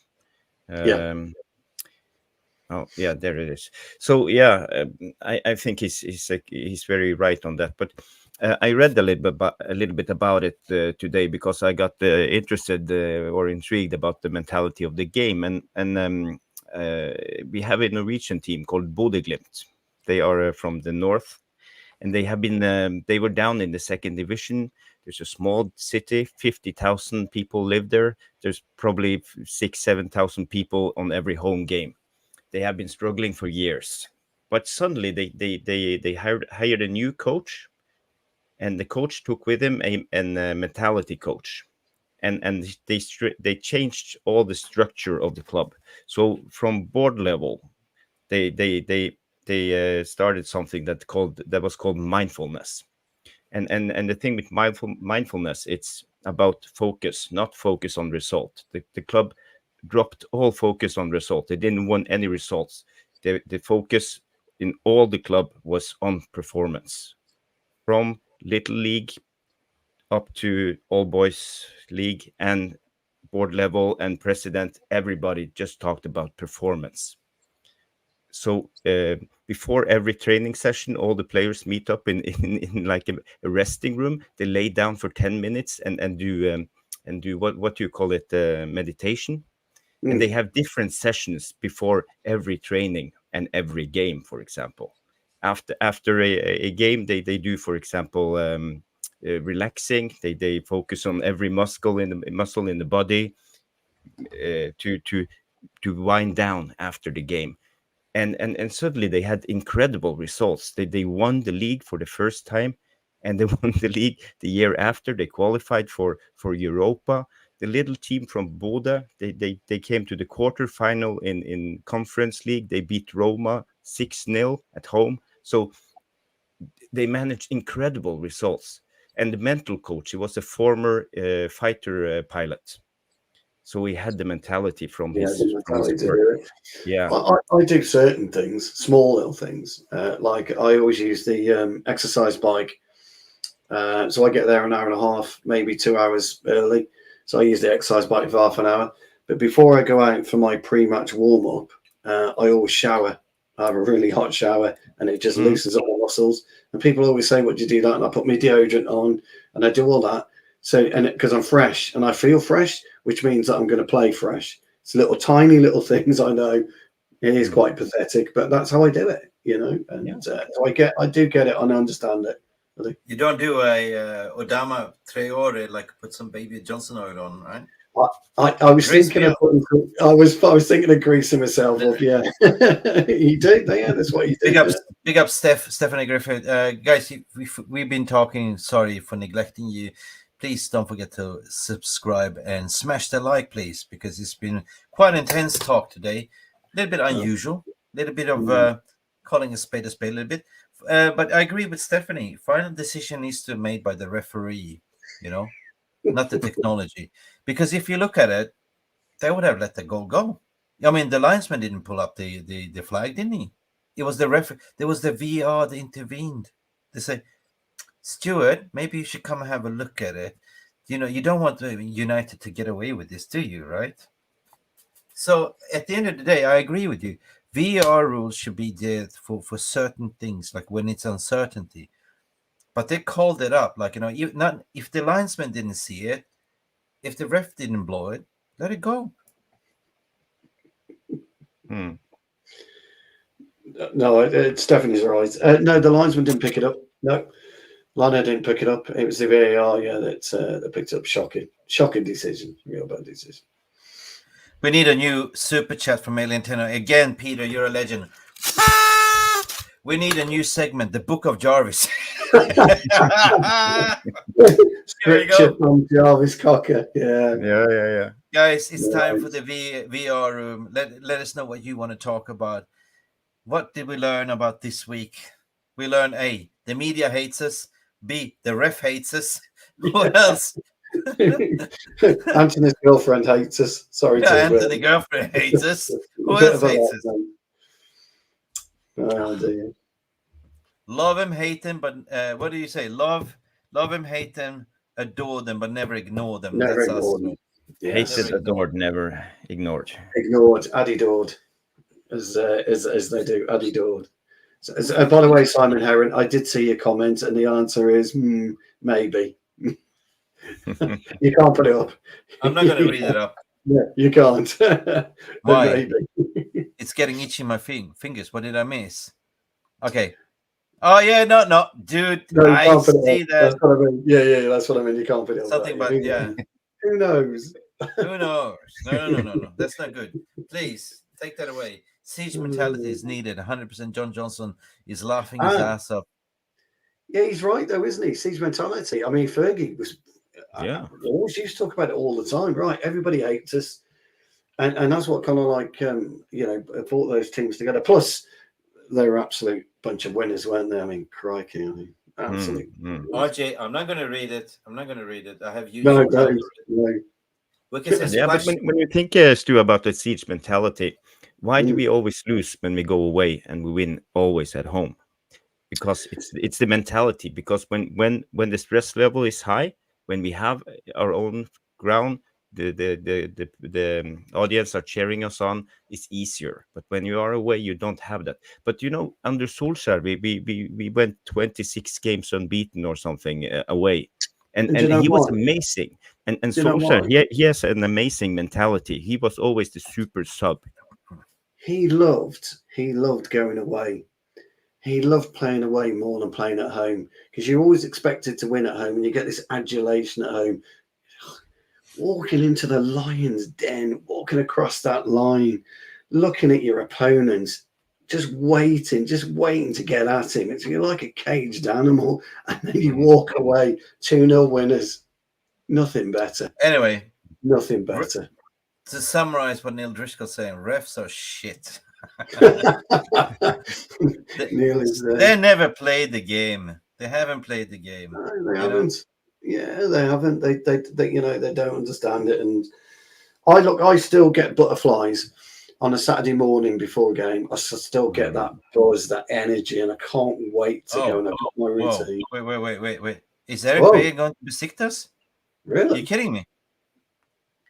Is that breaking news? I don't know. here's a point. I forgot about it. Listen, call me mad, but if Eric Bay is still on our books, if he hasn't gone on loan, I'd rather bring him back to play for United instead of having as an option on the bench, because Eric Bay, he offers something. Although he's reckless, although he can get injured, but he's damn our Eric. Like, he's very, very tenacious. And he's a pit bull. I saw him in Bangkok, like, bombing forward. I was going, what? You know you know who's on a free, don't you? Sergio Ramos. He's on a free, isn't he? He got released from PSG. Yeah, didn't he sign for Sevilla or something? Some Spanish club today, I think. Actually, Oh, I don't know. Is he signed? Has he from some? I don't know. Actually, I just I saw a list if it was on a free, and I was really surprised. Really surprised at the transfers. Lillis United in the house. Alien De Gea was not the only lol. Yeah, big up for everyone so tuning in. There's a lot of names that I haven't seen before. Or yeah, I just want to shout out everyone. 59 likes. We've been neglecting you. Sorry, it's not. We just like the way it is, guys. Let me know in the chat below. Would you take? I mean, technically, Eric Bay is still our player, isn't he? Like, would you rather have Eric Bay to play instead of, let's say, who? Evans. Evans. I think it'd have to be Evans, wouldn't it? Yeah, it'd have to be Evans, I think. It doesn't make sense why you sign up a 36-year-old, like, what I mean? A grandfather. A last swan song. But the problem is always injured. He can't conduct his body. It's always he's reckless. So it will be 10 minutes with him on the pitch and he will be injured again. So that's the problem with Eric Bay. Yeah. He's a great player, but his body can't handle it. That's the problem. But he's useless anyway because he's never available. But if he's not available, if you're not going to get rid of him, just put him on the bench and offer something for some games like this when we have injuries. Throw Eric Bay in the ring. Yeah, guys, smash a one if you want Bay to sit on the bench instead of what's his name, Grandpa Johnny Evans. Johnny, acha, Jimmy. Ramos has gone to Sevilla. Yeah, you're right. Yeah. What a shame! It would have been absolutely brilliant if you could have picked up the phone and said, "Come and do a job for 6 months." Yeah, it's okay. Mark is saying 2. Absolutely not. Mark is not having it. Oh, I know. Mark. Manenze saying 2. No way. Stephanie Griffith saying 1. Yes way. Martial should go definitely, like a non-alcoholic beverage. He was a passenger. His time has just come. Would you be surprised if you get picked up to Saudi in the last couple of weeks or to Turkey or something? There's rumors are that they're going back in for Mo Salah again, aren't they? Al Ittihad or whoever it was. Jamie Vane's coming in. Breaking news: Besiktas just reached an agreement with Eric Bay on 1-year deal. That means he's off our books. Is it a permanent move though? I would terminate his contract. So yeah, permanent move. Yeah. Okay. Guys, you can forget about the 1s and 2s now in the chat because he's gone. He's gone. Malin Patel, big up for anyone. It's true, United offered 73k for Ramos, but chose Sevilla. I don't know. Oh, we did offer, did we? Oh, okay. It makes sense in a way. We don't have centre backs, so Ramos could do a job. And he can play with his old mates like Casemiro and Varane. So we can get anyone in on a free anyway, can't we? So. Maybe they are looking. But it was the Sun that reported that Ramos turned. Okay. Yeah. Straight away. Oh, this Sun. Okay, get out of here. Get out of here. Listen, big up for everyone in the chat. Bailey wants to leave, and Maguire is still here. Yeah, unbelievable. It is what it is. That's an insult to Ramos. What GB is saying. Yeah. Remember what Craig Warby is saying. Remember the time where Pep put a bid in for Evans when at Barcelona. Gerard Piqué wanted him as his centre-back partner. That was then. There was a time, That's about the 4th time Ramos has rejected us, hasn't he? Didn't he reject us a couple of years ago for PSG? Supposedly. Yale is saying yes, it's a permanent move. So that's off our books now. Woohoo! Yeah, he's got to be 80, 90 grand a week by. Got to be. So it's a few million I think saved. yes. Listen, the Saudi window is still open and Turkish window is still open. So a lot of things can happen, you know. Yeah. Yeah. Anyway, I feel much better now. I know 2 center backs who's on the free. Who? You? Phil Oh, Jones. Stu Wally Phil Jones and Tuan Sebe. and Stu Wally. Do it. Well, I'm not free. I'm Snickers. Okay. I'll take 10 Snickers to go. Ten Hag, call Ten Hag straight away. Call him now. Call him now. Call him now. Jarvis, call him now to say, Ten Hag, we have Stu Wally. He's free. He can place for 1 Snickers a week. Let's One go. Snicker a week. Yes. Nigel Flynn. He's back. Ooh. That's an interesting super chat. And That is. Jacobs. Oh, that isn't it? Senior Qataris now Look in at Man Nick United sale. Look Ben at Nick Jacobs. Flynn. That's really interesting because he's in the know, isn't he, Ben? I give up. I don't want to talk about it. This is Mick's area. Come on, Mick. It is my area. Give us some gold. I already said my piece. I already said what I have to say about this. Ben Jacobs, in all honor, he's been providing educational, holding, talking the way it is and blah, blah, blah. No credible sources whatsoever. But anyway, we all said it before on this platform. Ineos is out of the race. It's only one horse left, and that's it, But you don't clip me for saying that. But we said that after this transfer window, you will see something moving with the takeover.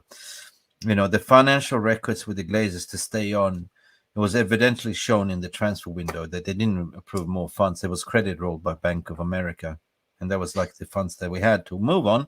So Ten Hag and the operational team had to sort of do a lot of sales for kids. We're looking at probably 22 out. It was a massive fire sale that didn't get mentioned. Yeah. Massive overhaul. Actually, 23 out and 4 went on loan. And the ones that he wanted to keep, he kept, right? Sorry, Nigel. Yes. What are you saying? Sorry. You don't have to be sorry, mate. Big up. We're going to talk about it, because at the end of the day, it's very important that, in backing the manager, you have to back the team. And in order to do so, you need to get rid of the parasites that created this narrative in the first place, right? So back to how many got out, which didn't get mentioned a lot. 7 ins, right? 2 loanies, right? 23 outs, 4 loans. That's 27 outs in one season. When was the last time you saw that? Honest to God. Never. I don't think we've ever done that. So ever.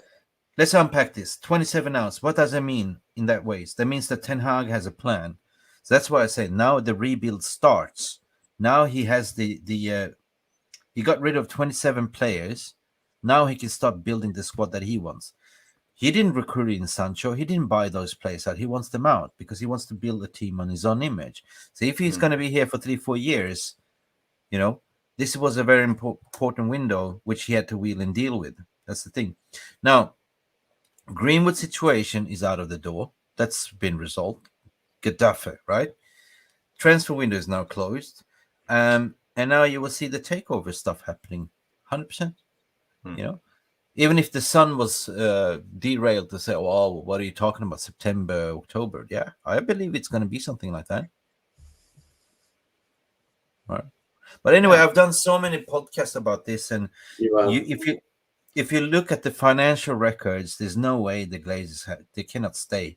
And the reports about them staying on because of the revenue to 2025. Well, first of all, the Adidas sponsorship kit was just a renewal that starts in 2025. On the other hand, Bank of America and everyone wants them to pay back the loan by 2025. So there's no way they could stay, and there's no minority investors either. And have you seen any evidence that they have money to run the club? No. No, not at all. None. No. But we will see. The old chat's going nuts about Salah. About Salah? Salah. Yeah. Oh, Salah. Oh. He's going to Saudi, right? What they're saying, I saw somewhere in the chat. Money talks, money. I 240 always said that. million, apparently. You think that you think at the end of the day FSG would say no to 200 million? No chance, not in a million years. Of course, you'd take it all day long, wouldn't you? Crikey. So he's going. Is that breaking news? Mick, look in the chat. What did I miss? Yes, I saw that. Lots of Qatari senior figures involved in the process of buying Manchester United. Ben Jacobs, yes. Yeah, he was on the United standards per usual. Yeah. I've given up on all this, to be honest. I stopped listening to Jacobs. I stopped listening to everything that comes out. And on the weekend, it was from the Mail the Sport, 2 journalists I never heard of before. Like, I just give up, to be honest. It is what it is. Like, I can't be bothered. Like, I just know that there will be new ownership and there will be, 92 Holding Foundation. That's the end of the story. When it will happen at the end of the day. Totally agree. 240 mil? No, surely not. What? See, GBST 1007 saying 240 mil. What? George Is that true, Jarvis? Is that true? Well, I'm checking Twitter as we speak. I bet you are. Yeah, I can see it. 240. Could you just tell us where that number's come from in the VAR room? If anybody knows, is there a link on Twitter? Wow, really? FSG's going to say, Jürgen, you're selling him for 250. Yeah, but I don't really want that. You have to. Alien Tenno saying 240 as well. What? I told you he's going. Yeah. This. No, but he's the key target. He's going to be the poster boy. He's Egyptian. He's Arabic speaker. He's a Muslim. He's a great ambassador. He's very popular in the Arab world, and they will go ahead of. They even said, we will come back for you. Yeah. Klopp is in the mud. I only see a breaking from Sky News. Al Ittihad want to make another offer for Mo Salah. Walk like an Egyptian. Their offer is towards 200 million. Yeah, it's confirmed. Says Rushmano. When Rushmano is saying, Rushy saying confirmed, it's confirmed. Wow. Who are they going to get as a replacement, though?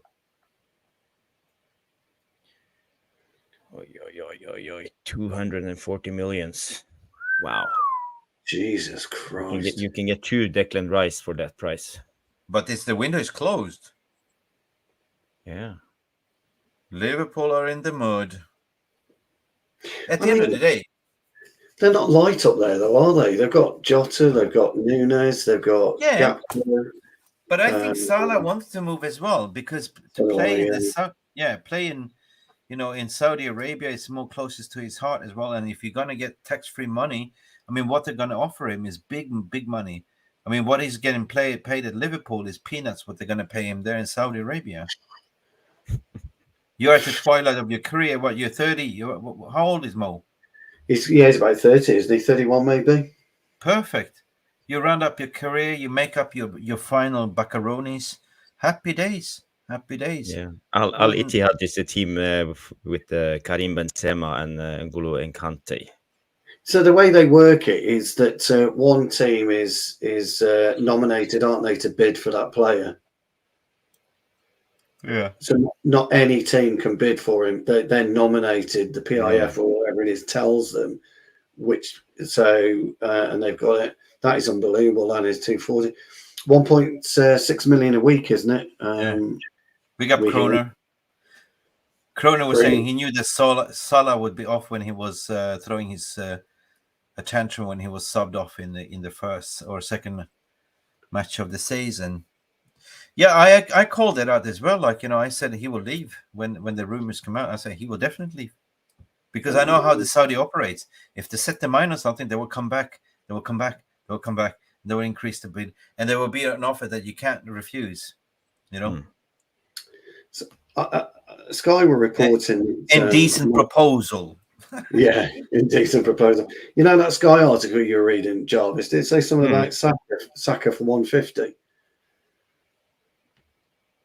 Yeah, it's Fabrizio Romano. Romano, yes. I see 200 million here, but the Sky article, yeah, that's 150. They can't make up. Oh, John Johnson comes in with the super chat. Hopefully there will be for Rashford next, please. I know, Johnny. I know you don't like Rashi. I know that. But big up for you, mate. Thank you for your donation. We'll see. We'll see. Book the hotel. Book the hotel. Book the hotel. Big up to you. Thank you, guys. Listen, I feel so much better. This has been such a good therapy with you guys. Oh, I loved it. Enjoyed tonight. Yeah. I was a little bit down today, actually, to be honest, right? Yeah. It's been too much in the... Don't forget to smash the like and please subscribe.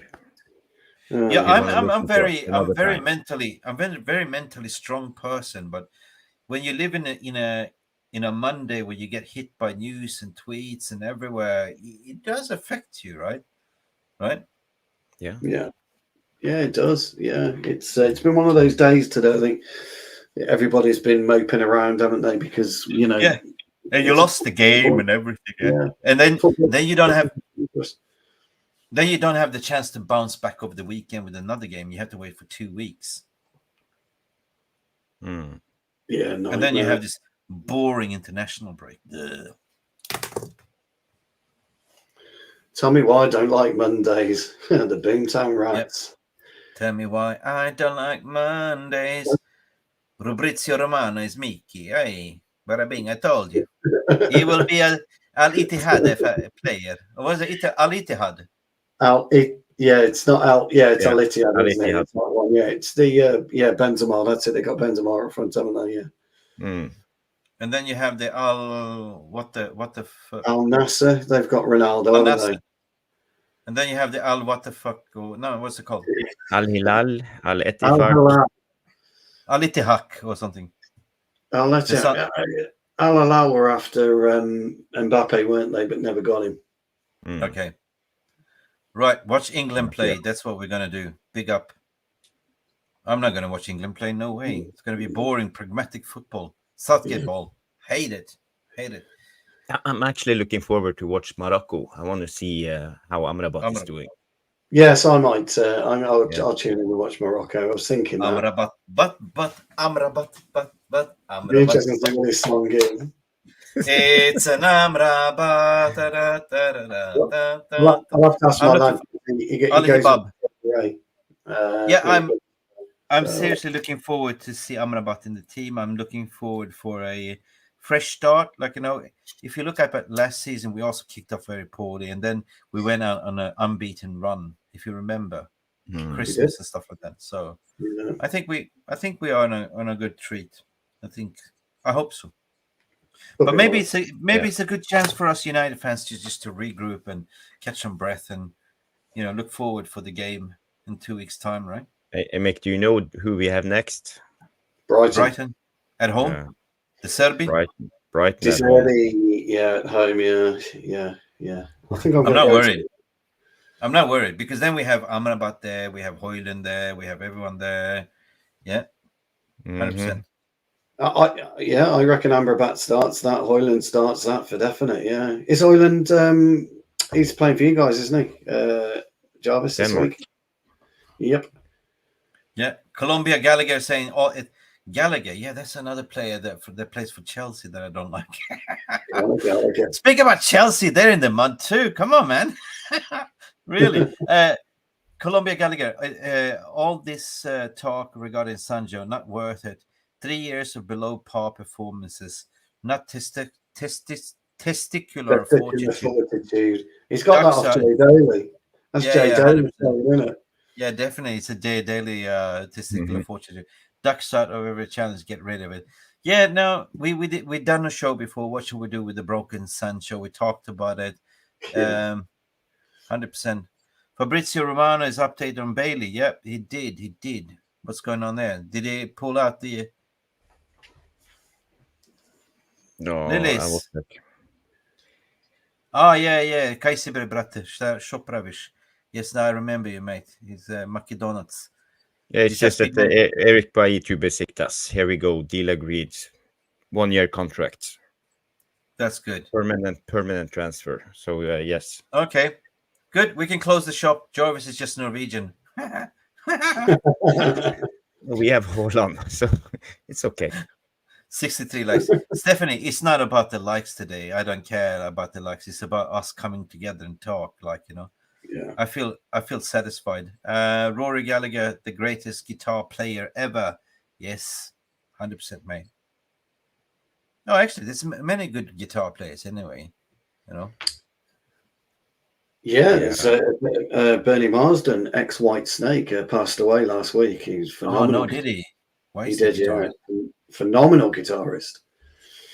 We used to have this Swedish heavy metal guitarist. He was only playing solo. His name was Yngve Malmsteen. Malmsteen, yes. He used to swing his guitar around his body like this and do karate kicks and playing amazing solos. He's phenomenal. I'll tell you who he plays with now, Mick. He's solo, by the way. You're absolutely right. He plays with Stevie Vai and Joe Satriani. They go on tour occasionally. I think they call him G3, something like that. But do you know the thing about Malmsteen? He's got massive hands, hasn't he? Huge. Mhm. Great guitarist, though. Tremendous guitarist. Around in the 80s, yeah. Great guitarist. In the 80s, yeah. They used to do karate kicks and, like, you know, swing the guitar. Like, that was showtime. That's it. That was when Joey Tempest was at his best, wasn't it, for Europe? Rick, yeah, Joey Tempest. Yeah. He was like Joe Satriani was Bullocks, yeah. He is Aliens Rise. Oh yeah. Brian May from Queen. Yes, Yeah. that's it. And such. Led Zeppelin, the best band. When I was growing up, I was listening to Guns N' Roses and Metallica when I was younger. So Kirk Hammett and Slash was my favorite guitarist. Yeah. But you got a point there, Craig. Prince was very underrated guitarist. He was fantastic guitarist. Great. And a great singer and songwriter as well. Malmsteen is what people remember now. Yngve Malmsteen is saying, "Hey, rock on MTV." Yeah, that was the time when there was MTV, right? Yeah, that's absolutely right. Well, it's a Vivo or whatever it is. I'll tell you, he's one of the best guitarists to listen to at the minute if you like guitar playing. Is Nuno Bettencourt. I think he's good. He's very, very good. But Stephanie was asking about my favorite White Snake song, and I'll agree with her. Definitely "Here I Go Again." Tremendous tune. Written by John Sykes, if I'm not mistaken, or part written, an up-to-date version in '97 by John Sykes. But Marty Friedman. Now he's going. Now Marty Friedman potentially could rejoin Megadeth. I know a lot about rock music, just in case you hadn't worked that out in guitarist. Yeah, me too. It could actually rejoin Megadeth. Ivo. They played 2 shows this year. They played just recently in August on tour in Germany, I think it was. So no, we can't forget Hendrix. 100%. Jimi Hendrix wrote, I think, one of my favorite ever songs. That's called Little Wing. It's a really popular tune. Everybody plays it. And Jimi Hendrix wrote one of my favorite. Dave Murray, now fair play to Alien Ten. Dave Gilmour from the Floyd. Yeah. Pink Floyd, of course. Iron Maiden as well. Now, Angus Young, I don't know what everyone was get on the Angus Young thing.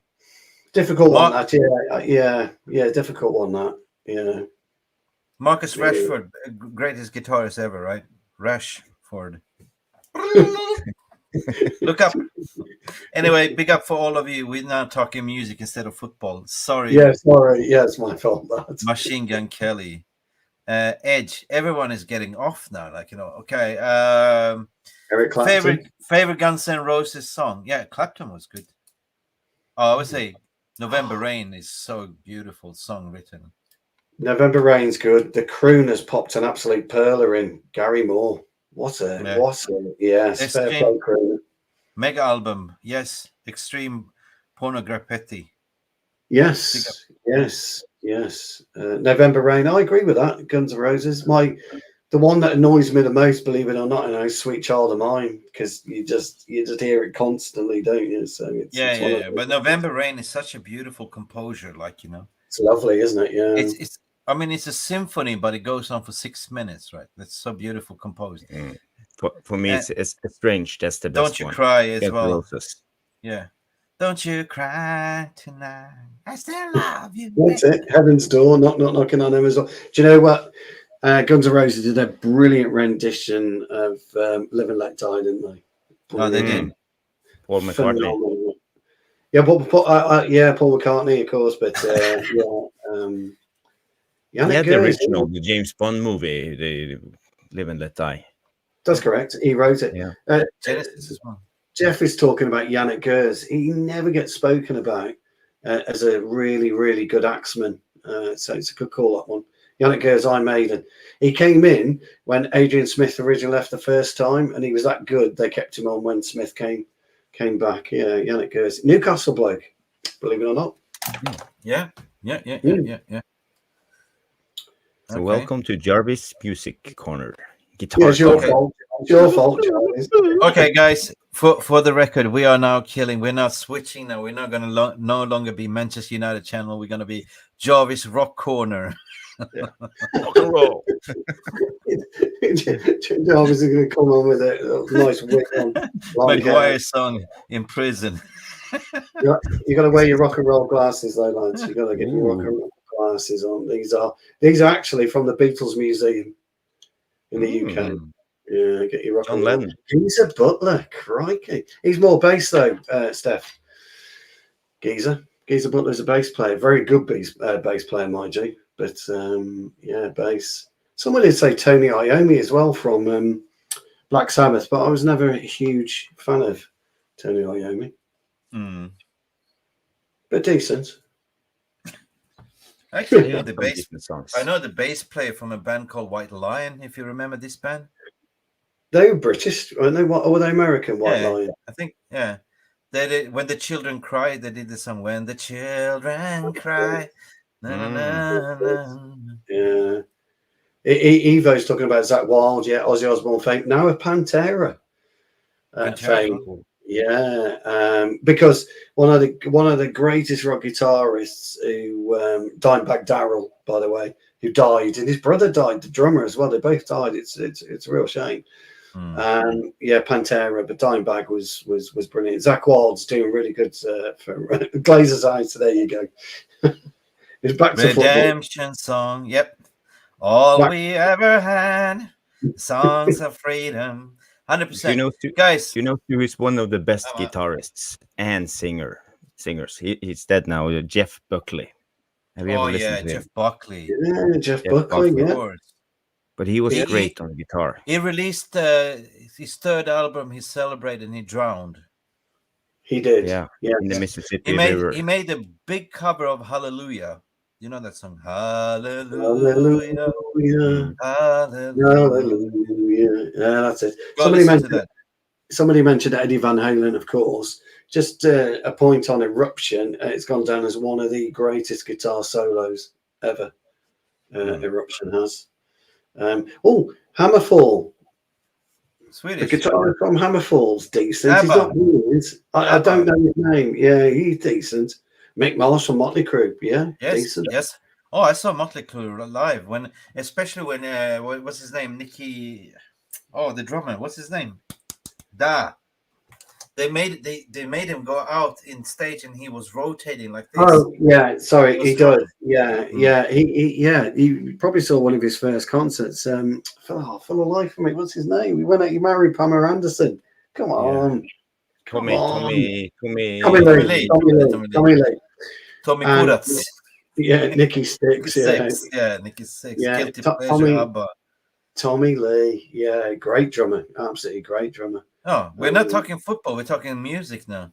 We seem to be. This is Jarvis's fault. It's all your fault. We should do a top 10 bands in the world. Okay. Carlos Santana. Anyway. Are we just trash talking? Is it time to close the shop? It's 2 hours, my friend. I think so. Yeah, I think so. Yeah. 2 hours on the mark. perfect. Pete Townsend. That's it. That's it. He was all right. He's all right. Was. Yeah.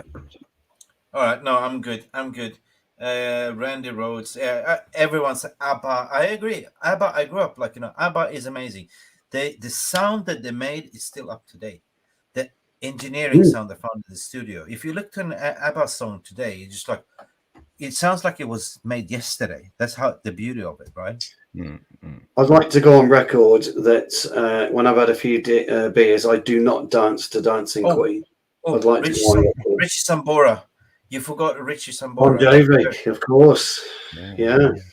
What's the name of the guitarist of Stone Roses? He had a great guitar solo in I'm the Resurrection. I was never into Stone Roses, so I wouldn't know him offhand. Their bass player Manny was more famous, and the singer Ian Brown. Thank you, Karen. Good night, everyone. Good night, Listen, Karen. ABBA. Everyone loves ABBA. Everyone has memories with ABBA. You know, it's been a good show. Thank you, Karen. It's been a good show, everyone. We finish off with music. Music is my life. Yes. I play guitar. I play bass. I sing. I write music. I don't do that anymore. Like I'm learning to play the drums. I know how to play. I can play drums. I can't. I've got an electronic drum kit and I'm rubbish. But I love to go on it. My missus hates it. Put the headphones on so she can't hear me because I'm really bad. Yeah. Have you learned to roll? No, I can't do anything. But I just like hitting it, you know, like this, you know. But me nowadays, music doesn't exist anymore. Not the way it used to be. Like the biggest concert, the best concert I ever saw was Radiohead live in Perth, West Australia. Oh, Jesus Christ, they were so good live, unbelievable. They were better than a record. It was just amazing. And then they went mental. They start doing this instrumental record, and that's when it just died. I play piano as well. I can see people are coming. Townsend blows, yes. And then Pearl Jam I saw live 3-4 times as well.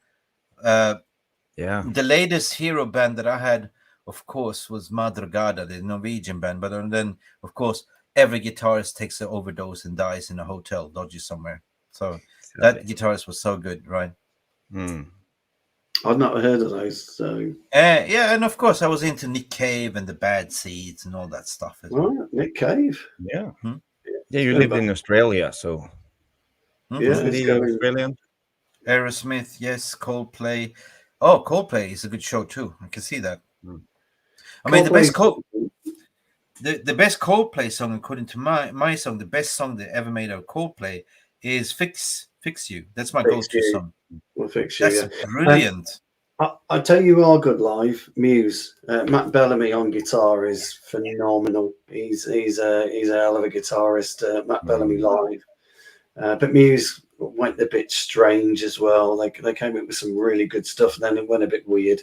Tried to mix around with electronic synthesizer type guitar in, and if you're a guitar virtuoso, i.e. with the ears, you just want proper electric. That's why Steve Vai's so good. Have you seen Steve Vai's latest tour? He's got a 3-way guitar. And it's like a sitar. Really? It's a sitar at the top. It's a 7-string in the middle, and at the bottom it's a bass. And he's written a tune specifically for this, and he plays all the parts. It's phenomenal. It's called Teeth of the Hydra. If you get a chance, check it out. Yeah, cool. I love music. My God, I love every genre. I like. That's the thing. But if I have to choose, I go down to the rock. Yeah. It has to be the rock, the hard rock metal. That's where it lies. But at the end of the day, I've composed house music. I've done a lot of genres, Jesus Christ. I want to pick up my guitar again.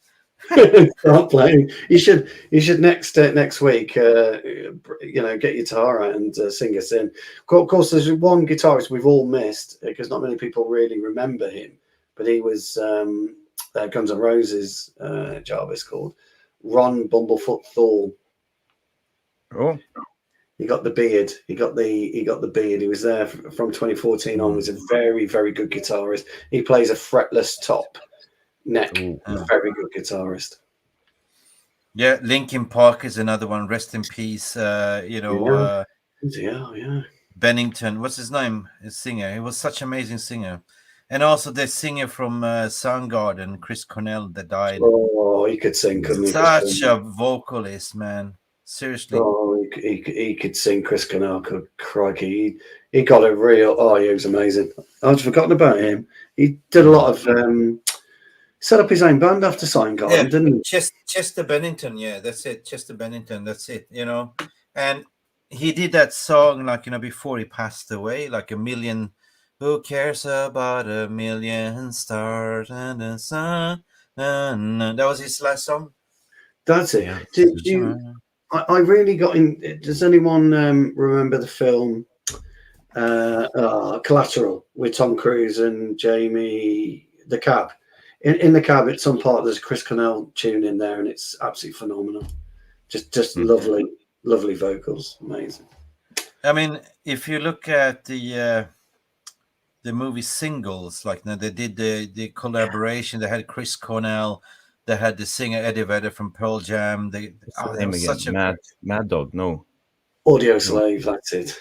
Audio Slave. And thank you, Craig. Audio Slave. Thank you. I couldn't think of that band that he and it was Audio Slave. Thank you. Peter Gabriel was them all the way. Yeah, Peter Gabriel was good too. Listen, we can discuss music. Yeah, we can. We'll just do music podcast. Next show we cut the football talk after 30 minutes and go to music. Okay, go straight to music. I could talk forever. Bloody hell, Jesus. Yeah, I don't know. Chris, what did you say? Chris Rea. Yeah, The Road to Hell. It's like the road. We're gonna then get done by copywriting, Yeah, we are. Aren't we? Start singing. Yeah. This ain't no technological breakdown. This is a road to hell. I'm on the highway to hell. I lost my voice in Krakow, so I can't sing. I lost my voice in Krakow. Listen, I got a Judas Priest. Yeah, listen, I gotta go, man. You guys can entertain yourself. Listen. No, I gotta go. I gotta go because Cookie's waiting for me. That poor dog needs to go for a walkie. But you guys can continue, right? I'm good. Yeah, people can just talk in the channel, Telegram channel. We can make some Spotify MUFC Realist TV music list or something. So you can set up suggestion top 10 MUFC Realist TV music list. Yeah, we should do an elevator. That has got a really good guitar solo on the 12-inch. Yeah, brilliant guitar solo on the 12-inch. Kids that are watching, no, how old are you guys? Oh yeah, some are thinking, what's a 12-inch? 12 what? What's a 12 what? That's what she said. That's what she's used to. Exactly. I don't know. What are you talking about? The Subway? What? Yeah, exactly. Yeah, we're talking Subway. 6-inch Subway. We're talking Subway. That crikey, yeah. 12-inch. Big up everyone. I gotta go now, but anyway, Bijelo Dugme, Miloš Mitić, to je dušo moja, Bijelo Dugme. This is a Serbian band. Absolutely. Riblja Čorba, Bijelo Dugme, you talking now, Miloš. He knows what I'm talking about. Everyone that lives in Serbia talking about the Bijelo Dugme, white button. Judas Priest, the lead guitarist, lives 10 miles away from me. Judas Priest, very, very good golfer. Very then good. You had Motorhead Lemmy, the Ace of Spades. Oh, anyway, nothing goes up against Beavis and Butthead. Beavis and Butthead, that's going back a bit. Okay. I'm done. Me too. I need to go. Guys, lovely to meet you all. Listen, we had a gas. I don't know how we ended up in talking music connects people in some ways. Great show, what people saying. Yeah. Anyway, Jarvis, take it away. Yeah. Remember to subscribe, like. Thank you for participating in this music session and therapy session. So it was good. Now we all feel better. So that's just the way it is. So always tune in.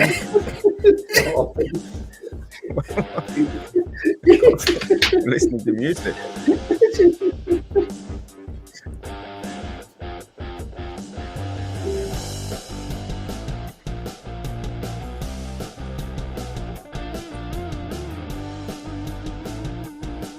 Good night, people.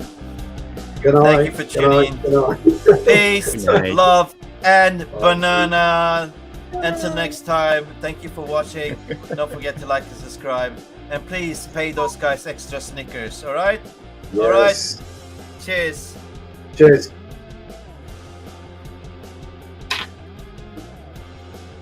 All right. Good night, people. Night.